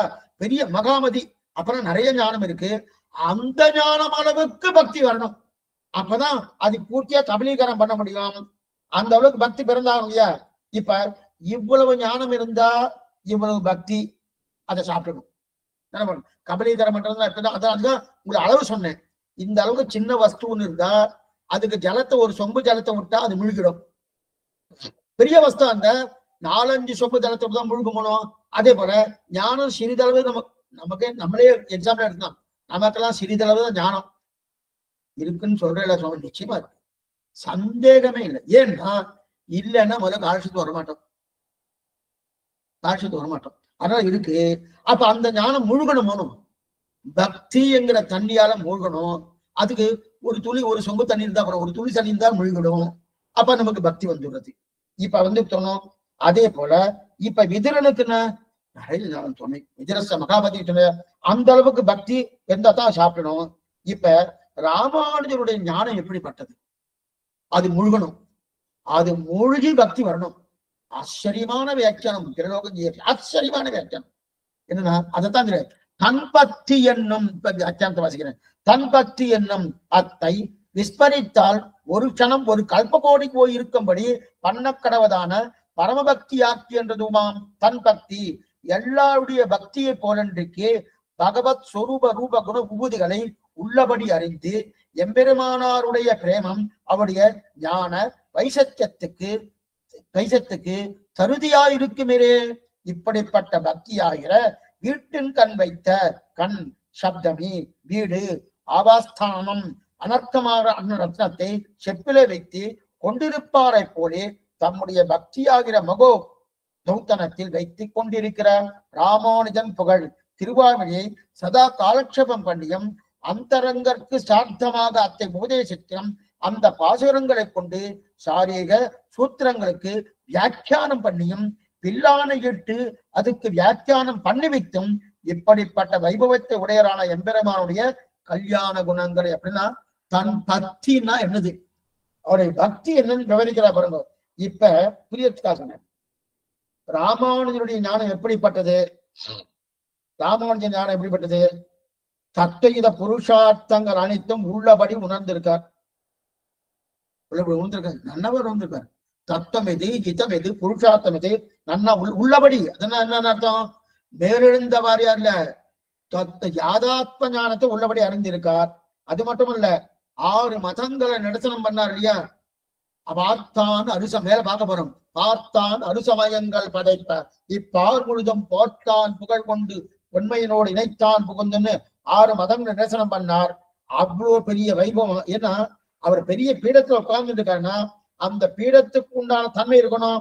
அப்ப தன் மதத்துக்கு எதிர்த்து ஸ்தாபனம் பண்ணி அப்பேற்பட்ட நவரத்ன கிரந்தங்களை பண்ணியிருக்கார். 6 மதங்களை நிரசனம் பண்ணியிருக்கார். தத்துவ புருஷார்த்தங்களை உள்ளபடி அறிந்து கொண்டிருக்கிறார். அதற்கு மேற்கொண்டு நவரத்ன கிரந்தங்கள் ஆச்சரியம் 9 விதமான கிரந்தங்கள், அந்த கிரந்தங்களை அனுகிரகித்தார். அது மட்டுமல்ல, சங்கர பாஸ்கர யாதவ பாட்ட பிரபாகர தங்கள் ஒருத்தரும் நிற்க முடியாதபடிக்கு ஆச்சரியமான அந்த வாதம் பண்ணி ஜெயித்திருக்கார். 1000 ஜெயினர்கள், 1000 பௌத்தர்கள், அந்த பௌத்தர்களை 1000 திருமமங்கலம் கொண்டு, இது தொண்டனூர் மேலக்கோட்டைக்கு பக்கத்துல தொண்டனூர், அங்கதான் ஜெயிச்சிருக்காரு. திருமுக மண்டலத்தாலே நிரசனம் பண்ணி இவ்வளவு ஞானத்தை பெற்று இருக்காரனோ, இவ்வளவு ஞானம் பெற்று இருக்கார். இவ்வளவு ஞானம் பெற்று இருக்காரனோ, இந்த ஞானத்தெல்லாம் சாப்பிடணும் பக்தி. எது போல முதல்ல அடியின் ஒரு எக்ஸாம்பிள் சொல்லணும். சின்ன வஸ்து இருக்கு, அந்த சின்ன வஸ்து முழுகணும்னா ஒரு சொம்பு தண்ணீர் போற முழுகணும். பெரிய வஸ்து இருக்கு, ஒரு 7-8 சொம்பு தண்ணீர் போற முழுகணும். ரொம்ப பெருசு, ரொம்ப பெருசு. அப்ப எது சமயம் ஒரு ஏரி வந்தா தான் முழுகும், ஒரு ஏரி ஜலம் வந்தா தான் முழுகும். இப்ப ராமானுஜுடைய ஞானம் எவ்வளவு பெருசு, இவ்வளவு ஞானம் வளர்த்துட்டு இருக்காருனோ. எந்தெந்த ஞானம்? தத்துவ புருஷார்த்தங்களை உள்ளபடி அறிவது, அறிந்தார். நவரத்ன கிரந்தங்களை பண்ணினார். 6 மதங்களை நிரசனம் பண்ணினார். சங்கரபாஸ்கர யாதவ பாட்ட பிரபாகர இவெல்லாம் நிற்க ஒண்ணாதபடி பண்ணினார். 1000 ஜெயினர்களை ஒரே காலத்துல தன்னுடைய திருமுக மண்டலத்தால ஜெயித்தார். எத்தனை ஞானம், அத்தனை ஞானம் வந்துருக்கணும். இப்ப இந்த ஞானத்தை முழுகடிக்கணும். எது? பக்தி. அப்ப பக்தி எவ்வளவு பெருசா இருக்கும், எவ்வளவு பெருசு. இது புரியத்துக்காக ஒரு எக்ஸாம்பிள் சொல்றேன். அதாவது இப்ப கட்டம் என்ன வந்துருச்சுன்னா, ராமானுஜருக்கு அவருக்கு ஒண்ணும் கட்டம் கிடையாது, ஆனா அந்த அளவுக்கு பக்தி வரணும். சாமான்யமா ஆத்துல பெண்களை படிக்க வைக்கிறார். படிக்க வச்சா வச்சுக்கேன், ஒரு டிகிரி படிக்க வச்சான்னு வச்சுக்கேன், ஒரு டிகிரி படிக்க வச்சா அந்த குழந்தைக்கு 24 வயசு ஆயிடுச்சு. கல்யாணம் பண்ணணும், கல்யாணம் பண்ணணும், மாப்பிள்ளை தேடணும். அப்ப இந்த குழந்தை ஒரு டிகிரி படிச்சிருக்குன்னா இதை விட கொஞ்சம் அதிகமான படிப்பு இருக்கக்கூடிய வரன் பார்க்கணும். இதை விட கொஞ்சம் அப்படின்னு சொல்றதுதான் அந்த காலத்துல. இப்ப இதெல்லாம் இருக்கான்னு அப்படின்னு சரியா தெரியாது. ஏன்னா இன்னைக்கு எல்லாமே மாறிட்டு இருக்கு. என்னன்னா படிப்பு அதிகமா இந்த பெண் குழந்தைக்கு இருந்தா அதை விட படிப்பு அதிகமாக இருக்கக்கூடிய வரனாக இருக்கக்கூடிய அந்த மாப்பிள்ளைக்கு இருக்கணும். இந்த பெண்ணை பெருசா படிச்சுட்டா வச்சுக்கேன், ஒரு கிட்டத்தட்ட ஒரு 2-3 டிகிரி எடுத்து படிச்சு வச்சுட்டா, இப்ப அதை காட்டிலும் மேம்பட்டதாக இருக்கக்கூடிய மாப்பிள்ளையை பார்க்கணும். கிடைக்குமா? சிரமமா இருக்குமோனோ? அதே போல இப்ப அந்த தகப்பனாருக்கு எவ்வளவு கவலை இருக்கும், அதே போல இப்ப ராமானுஜருக்கு என்னன்னா, நமக்கு இவ்வளவு ஞானம் இருக்கு, இந்த ஞானம் முழுகிற அளவுக்கு பக்தி இருக்கணும், முழுகிற அளவுக்கு பக்தி இருக்கணும். அப்படின்னா இப்ப இந்த அளவுக்கு ஞானத்தை வளர்த்தாச்சு, அந்த ஞானம் என்னன்னா, அந்த ஞானத்தை கலைக்கு ஒண்ணுமில்லை என்று, அந்த ஞானமே ஒண்ணுமில்லை சுவாமி, அதெல்லாம் ஒண்ணுமே கிடையாது அப்படின்னு பக்தி அந்த அளவுக்கு விழுந்து அதை எடுத்துக்கணுமோனோ, பக்தி வேணுமோனோ, அப்படிப்பட்ட பக்தி வரணுமோனோ ஆக்குற அளவுக்கு பக்தி வேணும். இப்ப சுவாமிக்கு இந்த பக்திய எங்கு தேடிட்டு போவார்? எங்கு தேடும்னா, அந்த பக்தி என்பது, இந்த ஞானம் என்பது ஒண்ணும் இல்லைன்னு பக்தி, அந்த ஞானம் ஒரு கூழாங்கல்லாக ஆக்கி பகவான் என்று நினைத்த உடனே அதை வைக்கணுமோனோ. அப்ப கொஞ்சமா ஞானம் இருக்கிறவன சுலபமாக நம்ம என்ன பண்ணலாம், நன்னவே பண்ணிடலாம், பக்தி பண்ணிடலாம், ஒண்ணு வேண்டாம். நீங்களாம் இத்தனை நாள் காசம் கேட்டு இருக்க, புதுசா யாராவது காலத்தின அவ ஞானத்தோடு இருக்கான்னு வச்சுக்கேன், அவளை பக்தியை குறைவைக்கு ரொம்ப சுலபம். நன்னா சாஸ்திர வாக்கியத்தை நன்னா தெரிஞ்சுண்டு, அதே போல சம்பிரதாயம் நன்னா தெரிஞ்சுட்டான்னு நினைச்சுக்கேன், அவளை அழ வைக்கிறது கொஞ்சம் சிரமமா இருக்கும். அது ஒண்ணுமே தெரியல வச்சுக்கோ. இப்ப கிராமத்துக்கெல்லாம் வரும், அங்க ஒரு காலட்சம் பண்ணிட்டு, அப்படி ராமன் இப்படி சிரமப்பட்டாராமே, கண்ணன் இப்படி சிரமப்பட்டாராமே, ஆழ்வார் இப்படி சிரமப்பட்டாராமே, ஆழ்வாருடைய தூது அனுப்பி இவ்வளவு சிரமப்பட்டாரு அப்படின்னு சொன்னா, இந்த காலக்ஷேப அதிகாரம் கொஞ்சம் வருத்தப்பட்டு இருக்கச்சே கேட்கிறவளா அழுதுவா கிராமத்துல. அதே இது நகரத்துக்கு வந்துட்டு வச்சுக்க, கேட்டு கேட்டு விட்டு பழக்கமாயிருக்கும், அதெல்லாம் தெரிஞ்ச கேட்டு தானே, அவ்வளவுதான் அடமாட்டா இல்லையா? இப்ப அந்த மாதிரி ஞானம் நன்னா பெருகிடுத்து, பெருக பெருக பெருக என்ன ஆயிடுச்சுன்னா, இப்ப அந்த அபக்குற அளவுக்கு பக்தி வரணும். அந்த பக்தி வரணும்னா அந்த நிலைக்கு வரணும். நான் அப்ப ஜடமாக்கணும். சில சாஸ்திர வாக்கியங்கள்லாம் என்ன பண்ணணும்னா ஜடமாக்கணும். அவளுக்கு ஞானம் மட்டுமே இருக்க தவிர பக்தி அவ்வளவுதான். ஆனா அவ என்ன நினைப்பான், பரபிரம்மம் பராத்பரன் அப்படின்னு தெரிஞ்சு கொண்டாலே அந்த பிரம்மத்தை அடைவதற்கு உண்டான உபாசனம் என்ன, தன்னுடைய முயற்சி என்ன, அந்த மார்க்கம் என்ன, அதெல்லாம் நல்லா பண்ணிட்டே இருப்பான். ஆனா அதெல்லாம் பண்றது. ஆனா இதத்தான் கண்ணனே கீதையில சொல்றான். கண்ணனே கீதையை சொல்றான், ஹே அர்ஜுனா, நீ என்னதான் பண்ற, அசையாதபடி உன் புத்தியை மனசுல வச்சுக்கோ, அசையாதபடி உன் புத்திய என் மனசுல வச்சுக்கோ அப்படின்னு என்ன. அப்ப நீ ஞானத்தோடு பூர்த்தியா இருக்கா. ஞான யோகம் உனக்கு நன்னா சித்திக்கும். ஞான யோகம் உனக்கு நன்னா சித்திக்கும், ரொம்ப பெரியதாக சித்திக்கும் தெரிவிக்கிறார். இப்ப அந்த ஞான யோகிகளில் தலைவர் தான் சுவாமி ராமானுஜர். அந்த ஞான யோகிகள் தலைவர் தான் சுவாமி ராமானுஜர். அப்ப நன்னா ஞானத்தை வளர்த்துண்டார். இப்ப அது கலங்கணும். அத கலங்கினாதான் பக்தி ஆகணும். கல்யாணம்னா அது ஒண்ணுமில்லாத போல அந்த ஞானம் ஒண்ணுமே இல்லை அப்படின்னு பக்தி ஆகணுமோ. பக்தி ஆகணும்னா எப்படி சுவாமி, ஞானம் அதிகமா இருந்தாலே பெருமாளை சேவிச்சுட்டு கிளம்பிட்டு போயிட்டே இருப்போம்.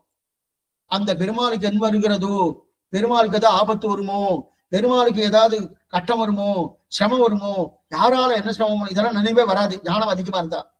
பக்தி இருந்துட்டு வச்சுக்கங்க. சரி சுவாமி, இவருக்கு பக்தி இருந்திருக்கான்னா இருக்கு. பக்தி இருக்கிறபடியான எம்பெருமானா இருக்கு. முதலியாண்டான் கேட்கிறாரு, என்ன பண்றாரு, பெரிய பெருமாளுக்கு ஜலதோஷம் இருக்கு போட்டிருக்கு, நம்புற மாதிரி இருக்கா பாருங்க. பெரிய பெருமாளுக்கு ஜலதோஷம் முடிச்சு விட்டோம். யார் சொல்றது, எம்பெருமானா சொல்றார். சுவாமி மூக்க ஒழுகின்னு இருக்கார்.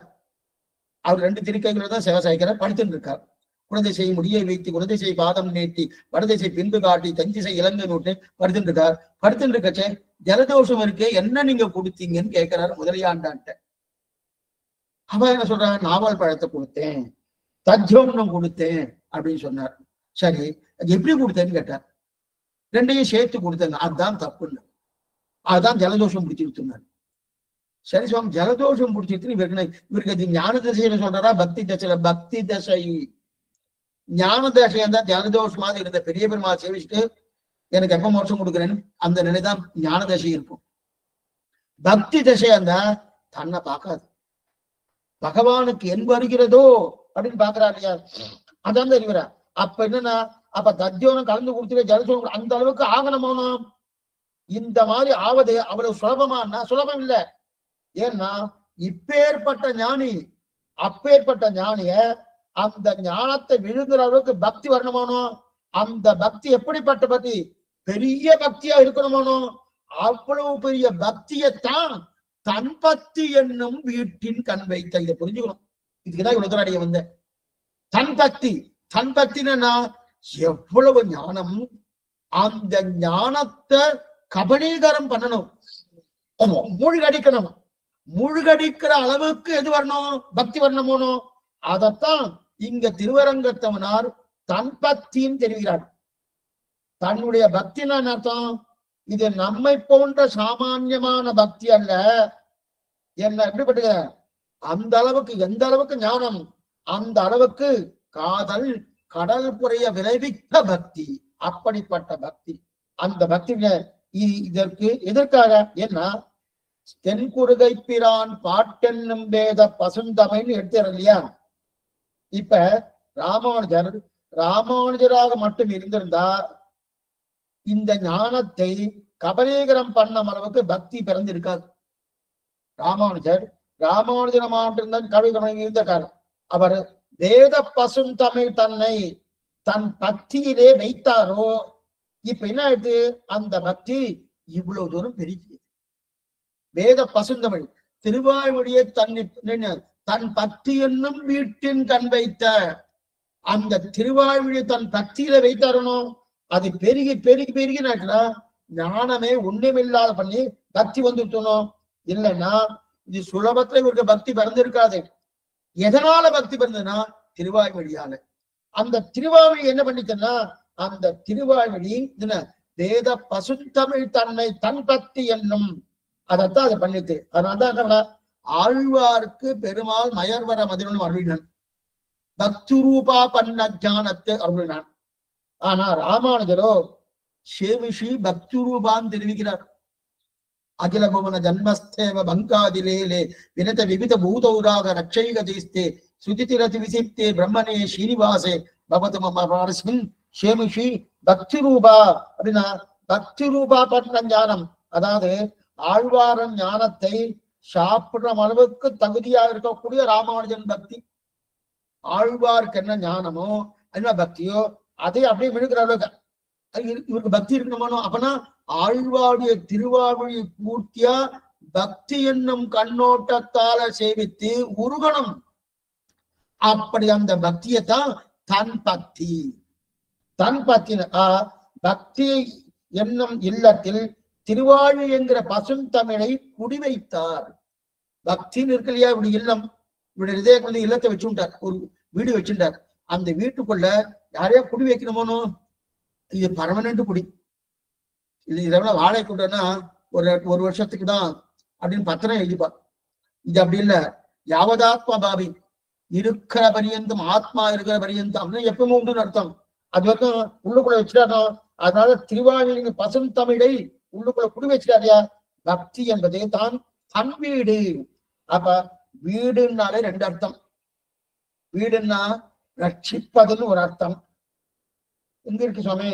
நம் கண்ணன் கண் அல்லது இல்லையோர் கண்ணே அப்படின்னு இருக்கியா. ஏன்னா என்ன ரட்சிக்கிறது? ஒரு இடத்துல கொண்டு போய் ஜாகிரதையா வைக்கணும். ஒரு இடத்துல கொண்டு போய் ஜாகிரதையா வைக்கணும். ஜாகிரதையா வச்சாதான் என்ன இருக்கும்? அது ஜாகிரதையா இருக்கும். ரட்சிக்கணுமோ. இப்ப ஏதோ ஒரு வஸ்து இருக்கு, அந்த வஸ்துவை ஏதோ வாசல்ல கொண்டு போய் போட்டு வச்சுக்கேன், அது மழைக்கும் வெயிலுக்கும் அது பாழா போயிடும். இப்ப திருவாய்மொழியை கொண்டு போய், திருவாய்மொழின்ற ஒரு வஸ்து பெரிய பொக்கிஷம், அந்த பொக்கிஷத்தை ஜாகிரதையா ரட்சிக்கணும். எப்படி சுவாமி ரட்சிக்கிறது? அதை கொண்டு போய் என்னன்னா வெளியில வச்சா என்ன ஆகும்? மழைக்கும் வெயிலுக்கும் பாழா போயிடும் அந்த வஸ்து. அப்ப என்ன ஒரு வீட்டுல வைக்கணுமோ, அது எந்த வீடு சுவாமி? அதுதான் தன் பக்தி என்னும் வீடு, ராமானுஜருடைய வீடு. நேத்திக்கே அடியும் சொன்னேன், இந்த வீட்டுக்கு பேர் வைக்கணும்னு தன் பக்தின்னு வச்சுக்கலான்னு. ஆனா அவருக்கு இந்த வியாக்கியானம் புரியணும். தன் பக்தின்னு ஒரு வீட்டு பேர் வச்சுக்க முடியுமா? சொன்ன ராமாவுடைய பக்தின்னு அர்த்தம். அதுக்கு என்ன அர்த்தம்னா, இது ராமானுடைய இல்லம்னு பேரு. தன் பக்தி என்னும் வீட்டின் கண் வைத்தன் தெரிவிக்கிறாங்கயா. இப்ப அந்த வீட்டுல கொண்டு போய் திருவாய்மொழிய ஜாகிரதையா ரட்சிக்கணும். மழையில இருந்து வெயில் இருந்து ரட்சிக்கணும் இல்லையா? அதை ரட்சிப்பது யாரு? வீட்டுல கொண்டு போய் வைக்கணுமோ.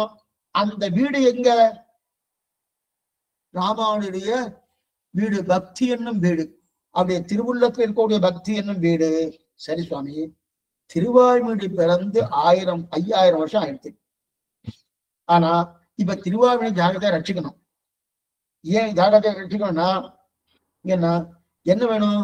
அந்த திருவாய்மொழிக்கு உண்ண உணவு வேணும், உடுக்க உடை வேணும், இடுக்க இடம் வேணுமானோ, உடுக்க உடை வேணும், இதெல்லாம் வேணுமானோ. இதெல்லாம் எங்க சுவாமி என்ன? அதுக்கு ஒரு வீடு வேணுமானோ. திருவாய்மொழி ரட்சிக்கணும்னா திருவாய்மொழிய ஒரு பாகவதா வச்சுக்கணும். அவளுக்கு உடை வேணும், உணவு வேணும், இடம் வேணுமானோ. அந்த நிலை எங்க இருக்கு? அதுக்கு ஒரு வீடு வேணுமானோ. அந்த வீடு எங்க சுவாமி? அதுதான் தன்பத்தி என்னும் வீடு. தன்பத்தி என்னும் வீட்டுல ஜாகிரதையா பாத்துக்கிறதுக்காக கொண்டு வச்சுட்டார். சரி சுவாமி, இது நான் வச்சுக்க முடியாது, நம்மால முடியாது. நம்மால திருவாய்மொழி ரட்சிக்க முடியாது. தன்பத்தி என்னும் வீடு என் வீட்டில் நான் ஜாகிரதையா பார்த்து போகிறேன்னா, திருவாய்மொழி தன் வீட்டுல வச்சுட்டார். வேற யார்ட்டையும் கொடுக்கல. வேற யார்ட்டா கொடுத்தான்னா அவ ஜாக்கிரதையா ரட்சிப்பாரா தெரியாது, ரட்சிக்க மாட்டா. சில விஷயங்கள்லாம் சில பேர் என்ன பண்ணுவா, அந்த குடும்ப தலைவர் என்ன பண்ணுவான்னா, இதை நானே பாத்துக்கிறேன், மீதியெல்லாம் நீங்க பண்ணுவோம் அப்படின்னா. ஏன்னா அதெல்லாம் உங்களுக்கு பண்ண தெரியாதுன்னு தெரிவிக்கிறாரு. அதே போல திருவாய்மொழியை ரட்சிக்க வேண்டிய பொறுப்பு என்னுடையது, நான் ரட்சிக்கிறேன், வேற யாருக்கும் ரட்சிக்க தெரியாது அப்படின்னு. ஏன்னா அதனால்தான் ஈன்ற முதல் தாய் இதத்தாய் ராமானுஜன் தெரிவித்தார். திருவாய்மொழி ரட்சித்தாரன்னா, வான் திகழும் சோலை மதிரங்கர் வன்புகண்மையில் ஆண்ட தமிழ் மரகலாயிரமும் ஈன்ற முதல் தாய் சிறவோபன் மைப்பால் வளர்த்த இதத்தாய் ராமானுஜன் தெரிவித்தாலே. அதனால்தான் தன்பத்தி என்னும் வீட்டின் கையில் வைத்தது எதுக்கு? திருவாய்மொழியை ரட்சிப்பதற்காக, வளர்ப்பதற்காக ரட்சித்த. சரி சுவாமி, எப்படி சுவாமி வச்சார்? எப்படி வச்சார்? இது எப்படி வச்சார்? ஆச்சரியமா தெரிவிக்கிறாங்க. அவர் திருவாய்மொழிய ரட்சிக்கணும்னு சொல்றாரு இல்லையா, தன் வீட்டின் கண் வைத்த அப்படின்னு தெரிவிக்கிறானோ. எப்படி வச்சார்? இனிமே அதை சொல்ற பாருங்க. எப்படி வச்சாருன்னு அதுக்கு திட்டான்னு சொல்றாரு. பொன்னி ரத்னத்தை வைத்து எப்படி கட்டுவார்களோ அதை போலதான் ராமானுஜர் பக்தி தான் பொன். ஒரு ரத்னம் இருக்கு, ரத்னத்தை ஒரு தங்க தகட்டை தான் பதிப்பா. ஒரு ரத்னத்தை தங்க தகட்டை தான் பதிப்பா. அப்ப அந்த பொண்ணை கொண்டு வந்து பாசனமா வச்சுட்டா இல்லையா? பாசனம். ஏன் சுவாமி திருவாமொழியை பொண்ணாகப்பட்ட இந்த இடத்துல எது பொண்ணு? ராமானுஜருடைய பக்தி தான் பொன். ராமானுஜருடைய பக்தியை பொண்ணு. அதே திருவாய்மொழிதான் ரத்தனம். ராமானுஜருடைய பக்தி தான் பொன். அந்த பொண்ணு பெரிய தகடா இருக்கு. அந்த தகடா இருக்கும்போது அந்த தகட்டுல தானே பொன் தகட்டுல தானே ரத்னத்தை பதிப்பார். ஒரு சுவாமி என்ன பண்ணார்? மாத்தினா என்ன சுவாமி, திருவாய்மொழியை பொன் தகட்டாகவும் ராமானுடைய பக்தியை ரத்னமாக வச்சுட்டா என்னன்னா, ரத்னங்கள் நிறைய உண்டு, பொன் தகடு ஒண்ணுதான். அந்த பக்தி ஒண்ணுதான். பாசுரங்கள் 1102 பாசுரங்கள். அதனால திருவாய்மொழியை ரத்னமா தான் வச்சுக்கணும். அந்த ராமாவுடைய பக்தியை பொன்னாதான் வச்சுக்கணும். அப்ப இத ரெண்டு என்னன்னா, ரெண்டு தனியே பாக்குறோம். ஆனா இந்த தனித்தனியா பாக்கச்சே அந்த ரத்னத்துக்கு ஒரு ஒளி ஊட்ட வேண்டும் என்றால், ரத்னத்துக்கு ஒரு வைபவம் வேணும்னா அது அந்த பொண்ணினுடைய தகட்டுல பதித்தாதான் அதுக்கு வைபவம் குமரனா இருக்கும். அதே போல இப்ப என்னது, தங்கம் என்று தகடு போல அதுல பாசுரம் என்ன தனித்தனியா ரத்னமாக வைக்கணும் இல்லையா? அதனால்தான் தன்பத்தி என்னும்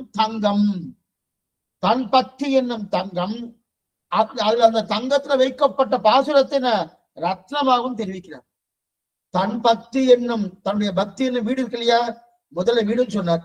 இப்ப அந்த பக்தியே பொன் தகடாயிடுத்து. அந்த பொன் தகடத்திலே ரத்னமாக இருக்கக்கூடிய திருவாய்மொழி 1102 பாசுரங்களை அப்படியே பொறிக்கிறார் அப்படின்னு முதல் அர்த்தம். இது முதல் அர்த்தம் தெரிவிக்கிறாங்க. இன்னொரு அர்த்தம்னா, செப்பி பெட்டிக்குள்ளே வைத்து ரட்சிக்குமா போலே தன் பக்தி என்னும் வீட்டின் கண் வைத்தார். எக்ஸலண்ட். முதல் அர்த்தம் தங்க தகட்டுல ரத்னத்தை, ரத்னம் எது? திருவாய்மொழி பாசுரங்கள் ரத்னம். அப்ப தங்க தகடு எது? ராமானுஜ பக்தி தங்க தகடு. அந்த பக்தியில என்ன பண்ணார்? திருவாய்மொழி ரத்னத்தை விட்டுட்டார். அதனாலதான் திருவாய்மொழி சேவிக்கணும், நம்ம மனசுல நிக்கணும், நாம் அத்தனையும் பண்ணணும்னாலே ராமானுஜர் திருவடிதான் பத்தணும். பெரிய திருமொழி பூர்த்தியா நம்ம மனசுல நிக்கணும்னாலே ராமானுஜர் திருவடிதான். எய்ந்த பெருங்கீர்த்தி ராமானுஜ மனிதன் வாழ்ந்த மனப்பாதம் வழங்குகின்றேன், ஆய்ந்த வரும் சீரார் சடகோபன் சந்தமிழ் வேதம் தெரிக்கும் பேராத உள்ளம் பெறன் தெரிவிக்கிறார் அப்படின்னு. அப்ப தன்பத்தி என்னும் வீட்டின் கண் வைத்த, அப்படிப்பட்ட வீட்டின் கண் வைத்த இதுவரைக்கும் அழைத்து. ஆக கூட்டும் விதி என்று கூடுங்களோ தென்குருகை பிரான் பாட்டென்னும் வேத பசுந்தமிழ் தன்னை தன்பத்தி என்னும் வீட்டின் கண் வைத்த. அதுக்கப்புறம் ராமானுஜன் புகழ் மெய்யின் அந்தோர் ஈட்டங்கள் தன்னை. ராமானுஜர் புகழ் மெய்யின் அந்தோர் திருவாய்மொழியை சதா காலட்சேபம் பண்ணியும். இப்ப வியாக்கியானம் மெய்யுணர்ந்தோர், மெய்யாக தெரிந்து கொண்டிருக்கிற பெரியோருடைய ஈட்டங்கள் தன்னை.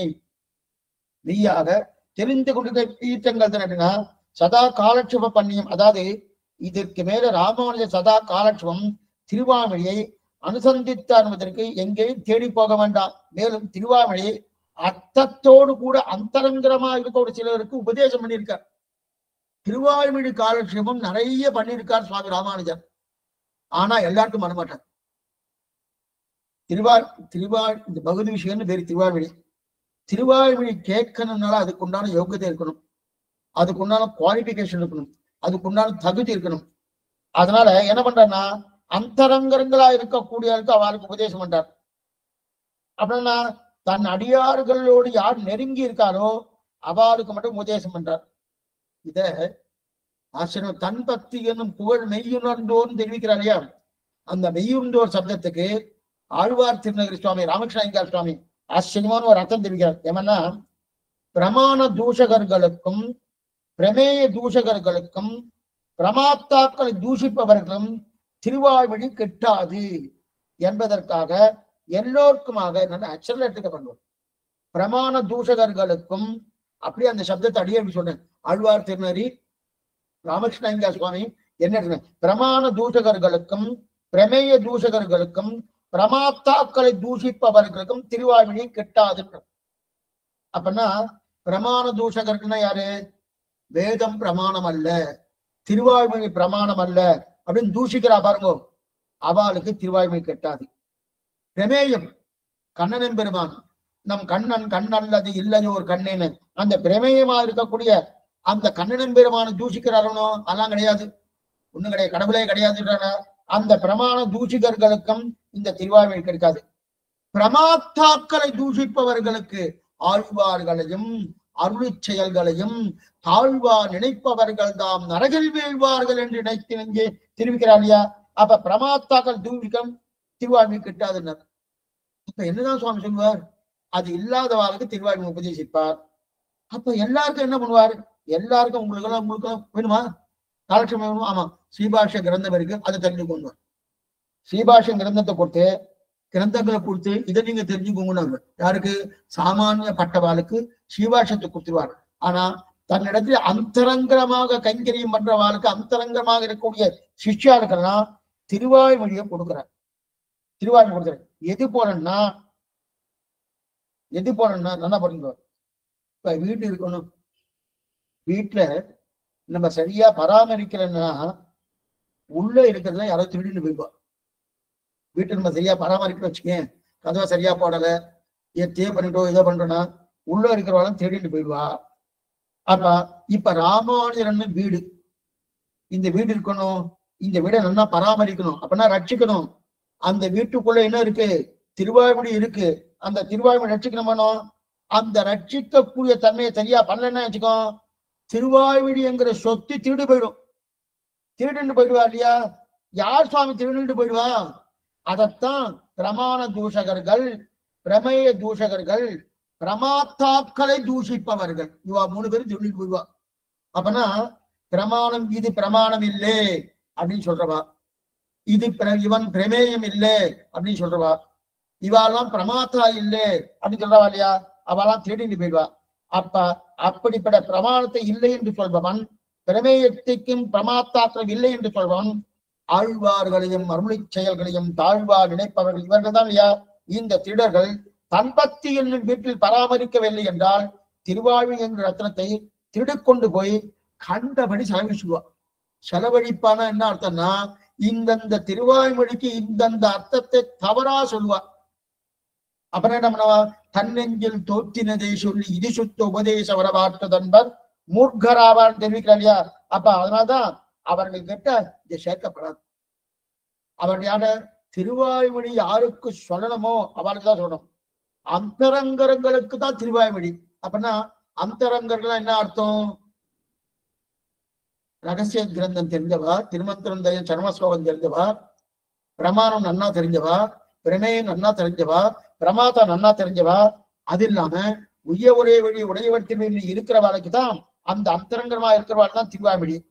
கண்டபடி வெளியார்களுக்கெல்லாம் திருவாய்மொழி கொடுக்க முடியும்னா கொடுக்க முடியாது, கொடுக்க மாட்டான். ஆனா ஸ்ரீபாஷன்னா கேட்டுங்க, யார் வேணா கட்டுங்க, என்ன வேணா கட்டுங்க, எப்படி வேணா கட்டுங்க அப்படின்னு. அப்ப திருவாய்மொழி அந்தரங்களுக்கு மட்டுமே காலட்சமா தெரிவித்தாலியா? இந்த திருவாய்மொழி பாதம் ஏன்னா இது எதனாலன்னா, இந்த இது கொண்டு சூத்திரங்கள் உருங்க விடுவர் ஸ்ரீ பாஷ்யக்காரர் ஆச்சாரியத்தை தெரிவிக்கிறார் நாயனா. இது கொண்டு சூத்திரங்களை ஒருங்க விடுவர் ஸ்ரீ பாஷ்யக்காரன். என்னன்னா இந்த சூத்திரங்கள் என்ன? ஸ்ரீபாஷ்யம் பிரம்மசூத்திரம் இருக்கணும், பேச பகவான் அனுகிரகித்த பிரம்மசூத்திரம். அந்த பிரம்மசூத்திரத்துக்கு சரியான அர்த்தத்தை கொடுத்ததுக்கு காரணம் என்னன்னா ஆழ்வாருடைய திருவாய்மொழி. அதனால்தான் சரஸ்வதி தேவி, அந்த சாரதா தேவி இந்த ஸ்ரீபாஷ்யங்கிற பேரு சுவாமி எம்பெருமானார் கொடுக்கல. அவர் இந்த வியாக்கியானத்தை வாசிச்சுட்டு தலை சிரசுல வச்சுண்டு இதுக்கு கிரந்தம் ஸ்ரீபாஷ்யம் என்று இருக்கட்டும் பேரையே அவ கொடுத்திருக்கா. அப்ப அந்த மாதிரி கிரந்தம் எழுதுவதற்கு எது காரணமா இருந்தது? இந்த திருவாய்மொழி தான் காரணமா இருந்தது. அதனால அந்த திருவாய்மொழி சகலருக்கும் கிடையாது, அந்தரங்கரமா இருக்கக்கூடிய தெரிவிக்கிறாரே. அப்ப இதற்கு மேலே தில்லானை இட்டு வியாக்கியானம் பண்ணினார். முதல்ல வியாக்கியானம் வந்தது என்னன்னா, திருவாய்மொழிக்கு இன்னைக்கு 5 வியாக்கியானம் பிரதானமா இருக்கு.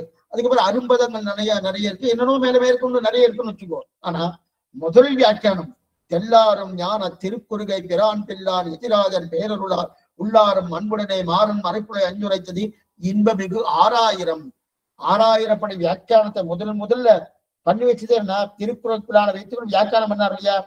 அதுக்கப்புறம் ஏன்னா அதுக்கப்புறம் தான் ஒவ்வொரு வியாக்கியானமா வர தொடங்கியதுன்னா, அப்ப அதைத்தான் தெரியும் மெய் உணர்ந்தோர், அதைத்தான் மெய் உணர்ந்தனா. ஏன்னா இதையெல்லாம் இத்தனை வைபவம் எம்பெருமானாருக்கு இருக்கு, இத்தனை வைபவம் எம்பெருமானாருக்கு இருக்கு தெரிஞ்சுக்காம இருக்கிறவாள் வெறும் உணர்ந்தோர். மெய் உணர்ந்தோர் என்ன, இத்தனை வைபவம் இருக்கிறவாதான் மெய் உணர்ந்தோர். அப்ப என்னன்னா, கூட்டும் இது என்று கூடுங்களோ தென்குறுகை பிரான் பாட்டன் நம்பேத பசுந்தமிழ் தன்னை தன்பத்தி என்னும் வீட்டின் கண் வைத்த ராமானுஜன் புகழ் மெய்யினந்தோர். அதுக்கப்புறம் ஈட்டங்கள் தன்னை என் ஆட்டங்கள் கண்டு இன்ப மீதுன்னு சொல்லணும். என்னன்றதுன்னு அடுத்த வாரம் பார்ப்போம். ஆழ்வார் மாநாட்டிய திருவடியேசனம், ஆச்சாரியன் திருவடிகளேசனம், பாகவதால் திருவடிகளேசரணம். இன்னைக்கு முடிஞ்சிடும்னு பார்த்தா இழுத்துட்டு போயிட்டு, ஆனா ஆச்சரியமான அனுபவம். ராமானுஜருக்கு திருவாய்மொழியில் இருக்கக்கூடிய அனுபவத்தை போல வேற யாருக்கும் கிடையாது, அப்படிப்பட்ட அனுபவம். அதனால்தான் திருமாலையாண்டான் காலட்சேபம் சொல்லும் போதே ஒவ்வொரு அர்த்தத்தை அவர் சொல்லிக் கொடுக்கிறார்னா அதுக்கு காரணம் இதுதான். அதுதான் இவர் திருக்கோட்டியின் நம்பிரே தெரிவிக்கிறார். அவர் ஏகலைவனை போலேன்னு தெரிவிக்கிறார். அத்தனை வைபவம் ராமானுஜன். அதனால்தான் அந்த சப்தம் தெரியலன்றதுக்குதான் திருவரங்கத்தான் தன் பத்தி என்னும்ங்கிற பத்தி வைக்கல, தன் பத்தின்னு வச்சார். அந்த தன் பத்திக்கு தான் இத்தனை வைபவம் உடையவர் ராமானுஜன் தெரிவிக்கிறார். அந்த வைபவம் உடையவருக்கு யாரு அவளாயிர மெய் உணர்ந்தார் யாருன்னு மேற்கொண்டு பார்க்கணும். சாயங்காலம் காலட்சேபம் உண்டு, திருப்பண்டாண்டு காலட்சேபம் ஆச்சரியமான இது. 7வது பாசனம் தொடங்க போறோம், 6வது பாசனம் பூர்த்தி ஆக போறது. மேற்கொண்டு சந்தேகங்கள் ஏதாவது இருந்தால் அவசியம் கேட்கும்படி பிரார்த்திக்கிறேன்.